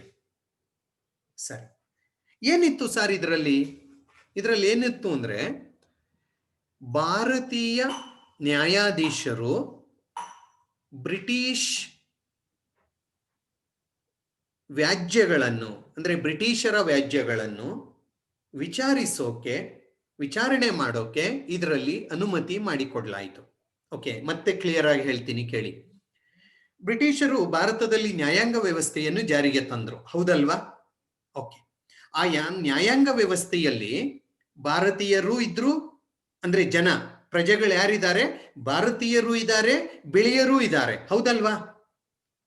ಸಾಮಾನ್ಯ ನಾಗರಿಕರು ಇದ್ದಾರೆ, ಸೇನೆಯಲ್ಲಿರುವ ಬ್ರಿಟಿಷರು ಇದ್ದಾರೆ, ಅಧಿಕಾರದಲ್ಲಿರುವ ಬ್ರಿಟಿಷರು ಇದ್ದಾರೆ, ಸರ್ಕಾರದಲ್ಲಿ ಕೆಲಸ ಮಾಡುತ್ತಿರುವಂತಹ ಬ್ರಿಟಿಷರು ಇದ್ದಾರೆ, ಹೌದಲ್ವಾ? ಓಕೆ, ಸೊ ಭಾರತೀಯರು ಮತ್ತು ಬಿಳಿಯರು ಅಂದ್ರೆ ಇಂಗ್ಲಿಷರು ಇದ್ದಾರೆ. ಸೊ ನ್ಯಾಯಾಂಗ ವ್ಯವಸ್ಥೆಯಲ್ಲಿ ಬ್ರಿಟಿಷ್ ನ್ಯಾಯಾಧೀಶರು ಏನಿದ್ರು ಅವರು ಯಾವ ಕೇಸನ್ನು ಬೇಕಾದ್ರೂ ವಿಚಾರಣೆ ಮಾಡಬಹುದಿತ್ತು. ಅದು ಭಾರತೀಯರ ಕೇಸ್ ಇರ್ಬೋದು, ಬಿಳಿಯರ ಕೇಸ್ ಇರಬಹುದು. ಅರ್ಥ ಮಾಡ್ಕೊಳ್ಳಿ ಸರಿಯಾಗಿ. ಬ್ರಿಟಿಷ್ ನ್ಯಾಯಾಧೀಶರುಗಳು ಯಾವ ವ್ಯಾಜ್ಯಗಳನ್ನು, ವಿವಾದಗಳನ್ನು, ಯಾರ ವಿವಾದಗಳನ್ನಾದರೂ ವಿಚಾರಣೆ ಮಾಡುವ ಅಧಿಕಾರ ಹೊಂದಿದ್ರು. ಅಂದ್ರೆ ಅದು ಭಾರತೀಯರದಿರ್ಬೋದು, ಅವರದೇ ಬಿಳಿಯರ್ದಿರ್ಬೋದು. ಅರ್ಥವಾಯ್ತಾ?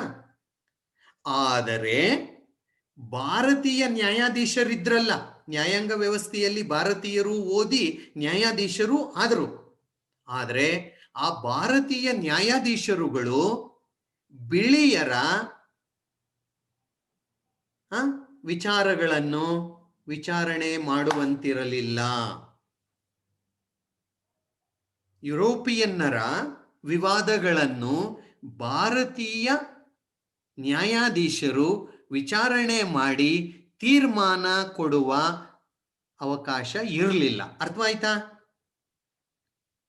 ಅವಕಾಶ ಇರಲಿಲ್ಲ ಅಂದ್ರೆ ಅಧಿಕಾರವನ್ನೇ ಕೊಟ್ಟಿರಲಿಲ್ಲ ಭಾರತೀಯ ನ್ಯಾಯಾಧೀಶರುಗಳಿಗೆ. ಬ್ರಿಟಿಷರ ವಿವಾದಗಳನ್ನು ಇತ್ಯರ್ಥಪಡಿಸಿ ಬ್ರಿಟಿಷರಿಗೆ ಸಂಬಂಧಿಸಿದ ನ್ಯಾಯದಾನ ಕೊಡೋಕೆ ಭಾರತೀಯರ ಜಡ್ಜಿಗಳಿಗೆ ಅವಕಾಶವೇ ಇರಲಿಲ್ಲ. ಅಂತಹ ಪರಿಸ್ಥಿತಿಯಲ್ಲಿ ಲಾರ್ಡ್ ರಿಪ್ಪನ್ ಈ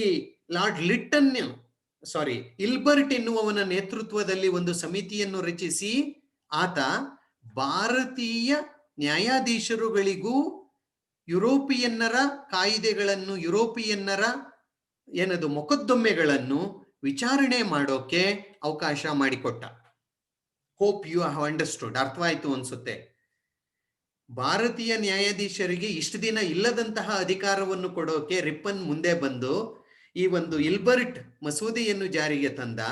ಅದರ ಮೂಲಕ ಭಾರತೀಯ ನ್ಯಾಯಾಧೀಶರು ಬಿಳಿಯರ, ಯುರೋಪಿಯನ್ನರ, ಬ್ರಿಟಿಷರ ವ್ಯಾಜ್ಯಗಳನ್ನು, ಮೊಕದ್ದಮೆಗಳನ್ನು ವಿಚಾರಣೆ ಮಾಡಿ ನ್ಯಾಯದಾನ ಮಾಡೋಕೆ ಅವಕಾಶ ಆಯಿತು. ಆಯ್ತಲ್ವಾ? ಆದರೆ ಇದನ್ನು ಬಿಳಿಯರು, ಬ್ರಿಟಿಷರು ವಿರೋಧಿಸಿದರು. ಯಾಕೆ ವಿರೋಧಿಸಿದರು ಸರ್? ನ್ಯಾಯಾಧೀಶ ಈಸ್ ಎ ನ್ಯಾಯಾಧೀಶ, ಅವನ್ ಕರಿಯ ಆಗ್ಲಿ ಬಿಳಿಯ ಆಗ್ಲಿ. ಆದ್ರೆ ಬ್ರಿಟಿಷರ ವಾದ ಏನು ಅಂದ್ರೆ, ಭಾರತೀಯರು ಕರಿಯರು ನಮ್ಮ ಅಧೀನದಲ್ಲಿರುವವರು, ಅಂತಹ ಒಬ್ಬ ನ್ಯಾಯಾಧೀಶ ನಮ್ಮ ವಿವಾದವನ್ನು ತೀರ್ಮಾನ ಮಾಡಬಾರದು. We are great, we are superior. ಹಾಗಾಗಿ ಅವ್ರು ಯಾರು? ನಮ್ಮ ವಿಚಾರವನ್ನು, ನಮ್ಮ ವ್ಯಾಜ್ಯವನ್ನು ವಿಚಾರಣೆ ಮಾಡಿ ನ್ಯಾಯದಾನ ಮಾಡುವವನು ಅವನ್ಯಾರು? ಹಾಗಾಗಿ ಅದನ್ನು ಕೊಡಬಾರ್ದು ಅಂತ ಹೇಳಿಬಿಟ್ಟು ವಿರೋಧ ಮಾಡಿರು. ರಿಪ್ಪನ್ನನ ವಿರುದ್ಧ ಘೋಷಣೆ ಕೂಗಿರು, ಅಸೋಸಿಯೇಷನ್ ಕಟ್ಕೊಂಡ್ರು, ಮಹಾರಾಣಿಗೆ ದೂರು ಕೊಟ್ರು, ಇಂಗ್ಲೆಂಡ್ಗೆ ದೂರು ಕೊಟ್ರು. ಈಗ ಮಾಡಕ್ಕೆ ಪ್ರಯತ್ನ ಮಾಡ್ತಾ ಇದ್ದಾರೆ, ಅದು ಮಾಡಬಾರದು ಅಂತ ಹೇಳಿಬಿಟ್ಟು. Just imagine. ಕೊನೆಗೆ ಲಾರ್ಡ್ ರಿಪ್ಪನ್ ಪಾಪ ಅವರ ಇದರಿಂದ ಮಣಿದ, ಅವರ ಪ್ರಭಾವದಿಂದ ಮಣಿದ, ಒತ್ತಡದಿಂದ ಮಣಿದ. ಏನ್ ಮಾಡ್ದ ಅಂದ್ರೆ, ಸ್ವಲ್ಪ ಬದಲಾವಣೆ ತಂದ ಕಾನೂನಿನಲ್ಲಿ. ಭಾರತೀಯ ನ್ಯಾಯಾಧೀಶರುಗಳು ಐರೋಪ್ಯರ ವ್ಯಾಜ್ಯಗಳನ್ನು ವಿಚಾರಣೆ ಮಾಡಬಹುದು, ತೀರ್ಪನ್ನೂ ಕೊಡಬಹುದು ಅಲ್ವಾ? ಆದರೆ ಆ ಯುರೋಪಿಯನ್ ವ್ಯಕ್ತಿ ಅಥವಾ ಆ ಇಂಗ್ಲಿಷ್ ವ್ಯಕ್ತಿ ನನಗೆ ನ್ಯಾಯ ಸಿಕ್ಕಿಲ್ಲ, ನನಗೆ ಅನ್ಯಾಯ ಆಗಿದೆ ಈ ನ್ಯಾಯದಿಂದ ಅಂತ ಅವನೇನಾದ್ರೂ ಹೇಳಿರೆ, ಅದನ್ನು ಮತ್ತೆ ಯುರೋಪಿಯನ್ ಜಡ್ಜ್ಗೆ ಕೊಡೋಕೆ ಅವಕಾಶ ಮಾಡಿಕೊಟ್ಟ. ವಿಚಾರಣೆ ಮಾಡ್ಲಿ, ನ್ಯಾಯ ಕೊಡ್ಲಿ. ಆ ಕಕ್ಷಿದಾರನಿಗೆ ಅದು ನ್ಯಾಯ ಅನ್ನಿಸಿರೆ ಓಕೆ, ಆ ಬಿಳಿಯ ಕಕ್ಷಿದಾರನಿಗೆ. ಅಕಸ್ಮಾತ್ ಅವನ ವಿವಾದಕ್ಕೆ ಅವನಿಗೆ ಸರಿಯಾಗಿ ಜಡ್ಜ್ಮೆಂಟ್ ಬರಲಿಲ್ಲ ಅಂದ್ರೆ, ಅವನು ಆ ಕೇಸನ್ನು ಇಂಗ್ಲಿಷ್ ಜಡ್ಜ್ಗೆ ವರ್ಗಾವಣೆ ಮಾಡೋಕೆ ಅವಕಾಶ ಮಾಡಿಕೊಟ್ಟ. ಇದರಿಂದ ನಾವೇನ್ ಕಲ್ತೋ? ಇದರಿಂದ ಭಾರತೀಯರಿಗೆ ಒಂದು ಜ್ಞಾನೋದಯ ಆಯ್ತು, ಜಾಗೃತಿ ಉಂಟಾಯ್ತು. ನೋಡಿ, ಈ ರೀತಿ ಭಾರತೀಯರಿಗೆ ಸಮಾನತೆ ಕೊಡೋಕೆ ಹೋದಾಗ ಬ್ರಿಟಿಷರು ವಿರೋಧ ಮಾಡ್ತಾ ಇದ್ದಾರೆ, ಅಸೋಸಿಯೇಷನ್ ಕಟ್ಕೊಂಡಿದ್ದಾರೆ, ಹಣ ಸಂಗ್ರಹಣೆ ಮಾಡಿದ್ದಾರೆ, ಗುಂಪು ಕಟ್ಕೊಂಡು ಹೋರಾಟ ಮಾಡಿದ್ದಾರೆ, ಅಹವಾಲನ್ನು ಕೊಟ್ಟಿದ್ದಾರೆ, ತಪ್ಪನ್ನು ತಿದ್ದೋಕೆ ಪ್ರಯತ್ನ ಮಾಡಿದ್ದಾರೆ. ನಮ್ಗೆ ಇಷ್ಟೊಂದು ತೊಂದರೆಗಳಾಗಿದ್ದಾವೆ, ನಾವೇನ್ ಮಾಡ್ತಾ ಇದ್ದೀವಿ?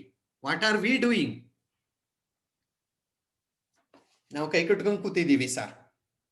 ಅವ್ರೇನೋ ಒಂದ್ ಸಣ್ಣದು ಇದಾಯ್ತು ಅಂದ್ರೆ, ಒಂದ್ ಸಣ್ಣ ತಪ್ಪಾಯ್ತು ಅಂದ್ರೆ ತಪ್ಪಲ್ಲ ಅದು.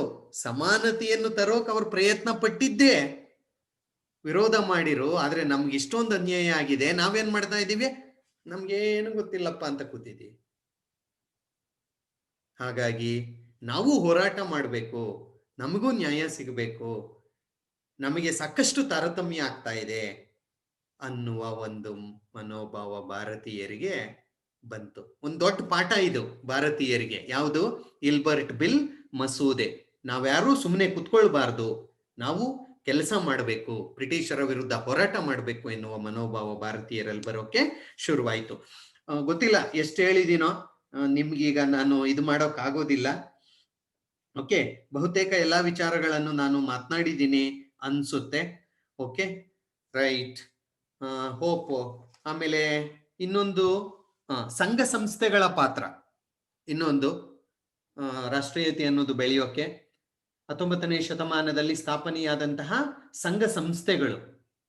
ಓಕೆ, ಇಂಡಿಯನ್ ಸೊಸೈಟಿ ಇರ್ಬೋದು, ಮದ್ರಾಸ್ ಈಸ್ಟ್ ಇಂಡಿಯಾ ಅಸೋಸಿಯೇಷನ್ ಇರ್ಬೋದು, ಇಂಡಿಯನ್ ಅಸೋಸಿಯೇಷನ್ ಇರ್ಬೋದು, ಪೂನಾ ಸಾರ್ವಜನಿಕ ಸಭಾ ಇರ್ಬೋದು, ಮದ್ರಾಸ್ ಮಹಾಜನ್ ಸಭಾ ಇರ್ಬೋದು, ಬಾಂಬೆ ಪ್ರೆಸಿಡೆನ್ಸಿ ಅಸೋಸಿಯೇಷನ್ ಇರ್ಬೋದು, ಇಂಡಿಯನ್ ನ್ಯಾಷನಲ್ ಕಾನ್ಫರೆನ್ಸ್ ಇರ್ಬೋದು, ಬ್ರಿಟಿಷ್ ಇಂಡಿಯಾ ಅಸೋಸಿಯೇಷನ್ ಇರ್ಬೋದು. ಹೀಗೆ ದೇಶಾದ್ಯಂತ ಜಾರಿಗೆ ಬಂದಂತಹ ಈ ಒಂದು ಸಂಘ ಸಂಸ್ಥೆಗಳು ಸಹ ಭಾರತೀಯರಲ್ಲಿ ರಾಷ್ಟ್ರೀಯ ಜಾಗೃತಿಯನ್ನು ಮೂಡಿಸುವಲ್ಲಿ, ಅವರಲ್ಲಿ ಐಕ್ಯತೆಯನ್ನು ಮೂಡಿಸುವಲ್ಲಿ ಪ್ರಮುಖವಾದಂತಹ ಪಾತ್ರವನ್ನು ವಹಿಸಿತು ಅಂತ ನಾವು ಹೇಳಬಹುದು. ಆಮೇಲೆ ವಿಶ್ವವಿದ್ಯಾನಿಲಯಗಳ ಪಾತ್ರ. ವಿಶ್ವವಿದ್ಯಾನಿಲಯಗಳು ಸಹ ಏನು 1857ರಲ್ಲಿಯೇ ವಿಶ್ವವಿದ್ಯಾನಿಲಯಗಳು ಮೊದಲನೆಯದಾಗಿ ಸ್ಥಾಪನೆಯಾದೋ, ಅಲ್ಲಿಯೂ ಸಹ ಅಂದ್ರೆ ಉನ್ನತ ಶಿಕ್ಷಣ ಮತ್ತು ಅಲ್ಲಿನ ಒಂದು ಅಧ್ಯಾಪಕರ ಒಂದು ಇದರಿಂದ ಈ ಒಂದು ವಿಶ್ವವಿದ್ಯಾನಿಲಯಗಳು ಸಹ ಒಂದು ರೀತಿ ಕಾರ್ಖಾನೆಯ ರೀತಿಯಲ್ಲಿ ಜನರಲ್ಲಿ ರಾಷ್ಟ್ರೀಯ ಮನೋಭಾವ ಎನ್ನುವುದು ಬೆಳೆಯೋಕೆ ಕಾರಣವಾಯಿತು. ಇನ್ನೊಂದು ಹೇಳಿಬಿಟ್ಟು ನನ್ನ ಮಾತನ್ನು ನಿಲ್ಲಿಸಿಬಿಡ್ತೇನೆ. ಅವು ಎಷ್ಟಾಗಿದಾವೋ ನನಗೆ ಗೊತ್ತಿಲ್ಲ, but this is very important ಅಂತ ನಾನು ಅನ್ಕೊಳ್ತೇನೆ. ಅದೇನಂದ್ರೆ ವಿದ್ಯಾವಂತ ಮಧ್ಯಮ ವರ್ಗದ ಪಾತ್ರ, ವಿದ್ಯಾವಂತ ಮಧ್ಯಮ ವರ್ಗದ ಪಾತ್ರ ಅಂತ ನಾವು ಹೇಳ್ತೇವೆ.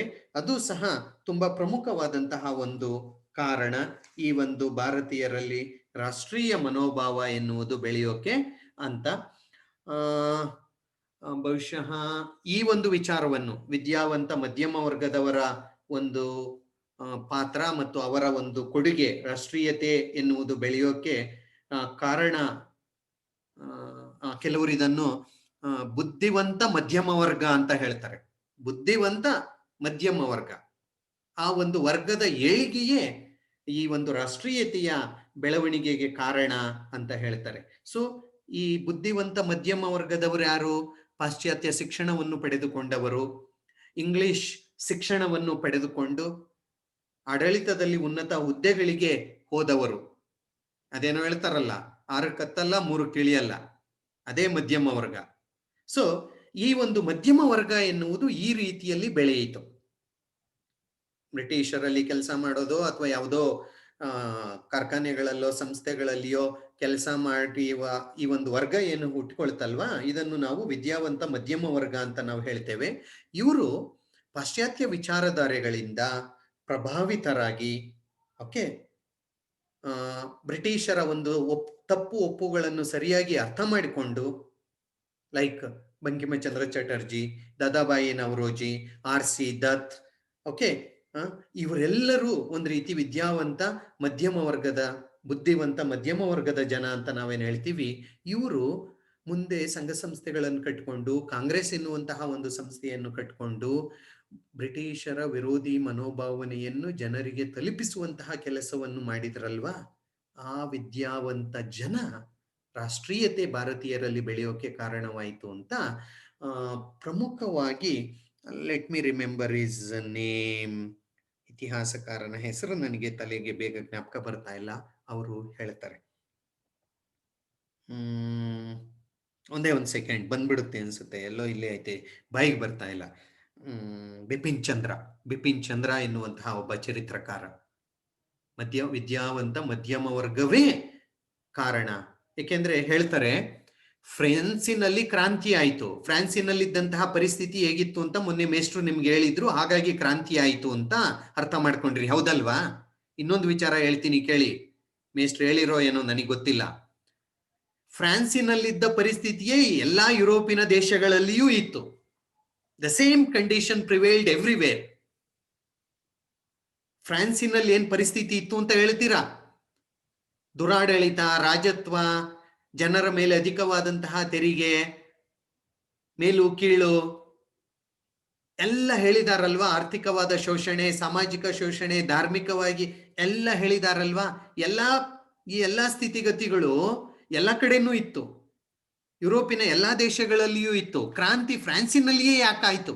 That's very important. ಫ್ರಾನ್ಸಿನಲ್ಲಿಯೇ ಕ್ರಾಂತಿ ಯಾಕಾಯ್ತು ಅಂದ್ರೆ, ಆ ಫ್ರಾನ್ಸಿನಲ್ಲಿ ಈ ಮಧ್ಯಮ ವರ್ಗದ ಜನ ಇದ್ರು. ಆ ಮಧ್ಯಮ ವರ್ಗದ ಜನ ಕ್ರಾಂತಿಯ ನೇತಾರರಾದರು, ಕ್ರಾಂತಿಯ ಕಿಡಿಯನ್ನು ಹಚ್ಚಿದರು, ಕ್ರಾಂತಿಯನ್ನು ಆರಂಭ ಮಾಡಿರು. ಈ ಮಧ್ಯಮ ವರ್ಗ ಯುರೋಪಿನ ಬೇರೆ ದೇಶಗಳಲ್ಲಿ ಇರಲಿಲ್ಲ. ಅರ್ಥ ಮಾಡ್ಕೊಳ್ಳಿ, ಈ ಮಧ್ಯಮ ವರ್ಗ ಇರಲಿಲ್ಲ ಬೇರೆ ಕಡೆ. ಫ್ರಾನ್ಸಿನಲ್ಲಿದ್ರು. ಅವರು ಕ್ರಾಂತಿಯ ಮುನ್ನಡೆಸಿದರು, ಮುಂದಾಳತ್ವ ವಹಿಸಿದರು, ಕ್ರಾಂತಿಯನ್ನು ಮಾಡಿದರು. ಏಕೆಂದ್ರೆ ಯಾರೋ ಶ್ರೀಮಂತರು ಮಾಡಲ್ಲ, ಅವ್ರಿಗೆ ಹೊಟ್ಟೆ ತುಂಬಿರುತ್ತೆ. ಇನ್ಯಾರೋ ಪಾಪ ಕೂಲಿ ಕಾರ್ಮಿಕ ಮಾಡಲ್ಲ, ಏಕೆಂದ್ರೆ ಅವನಿಗೆ ದಿನ ದುಡ್ಡು ತಿನ್ನೋದೇ ಅವಂದಾಗುತ್ತೆ. ಇವ್ರು ನಾನು ಹೇಳಿನಲ್ಲ ಆಗ್ಲೇ, ಅವ್ರ ಅತ್ಲೂ ಇಲ್ಲ ಇತ್ಲೂ ಇಲ್ಲ, ಇವ್ರ ಅಂತರ್ಪಿಶಾಚಿಗಳಿವ್ರು, ಮಧ್ಯಮ ವರ್ಗದವರು ನಾವೆಲ್ಲ. ಇವರು ಏನನ್ನಾದ್ರೂ ಮಾಡ್ಬೇಕು ಅನ್ನುವ ಕೆಲಸ ಮಾಡ್ತಾರಲ್ಲ, ಅದು ಬದಲಾವಣೆಗೆ ಕಾರಣವಾಗುತ್ತೆ. ಸೊ ಇಲ್ಲಿ ಭಾರತೀಯರಲ್ಲಿ ರಾಷ್ಟ್ರೀಯ ಪ್ರಜ್ಞೆ ಬೆಳೆಯೋಕೆ ಈ ವಿದ್ಯಾವಂತ ಬುದ್ಧಿವಂತ ಅನ್ಕೊಳ್ಳಿ ಬೇಕಾದ್ರೆ, ಮಧ್ಯಮ ವರ್ಗ ಕಾರಣ ಅನ್ನುವುದರಲ್ಲಿ ಎರಡು ಮಾತಿಲ್ಲ. ಓಕೆ, ಕ್ಷಮಿಸಿ, ಒಂಚೂರು ಜಾಸ್ತಿ ಟೈಮ್ ತಗೊಂಡ್ಬಿಟ್ಟೆ. ಬಂದಿದ್ದವರೆಲ್ಲ ಹೊರಟೋದ್ರು ನೋಡಿ. ಕೊನೆಯಲ್ಲೇ 35 ಜನ ಇದ್ದೀರಾ, 50 ಚಿಲ್ಲರೆ ಇದ್ರು. ಬಹುಶಃ ನನ್ನ ಮಾತು ಜಾಸ್ತಿ ಆಯ್ತು ಅನ್ಸುತ್ತೆ ಅವ್ರಿಗೆ. ಇರ್ಲಿ,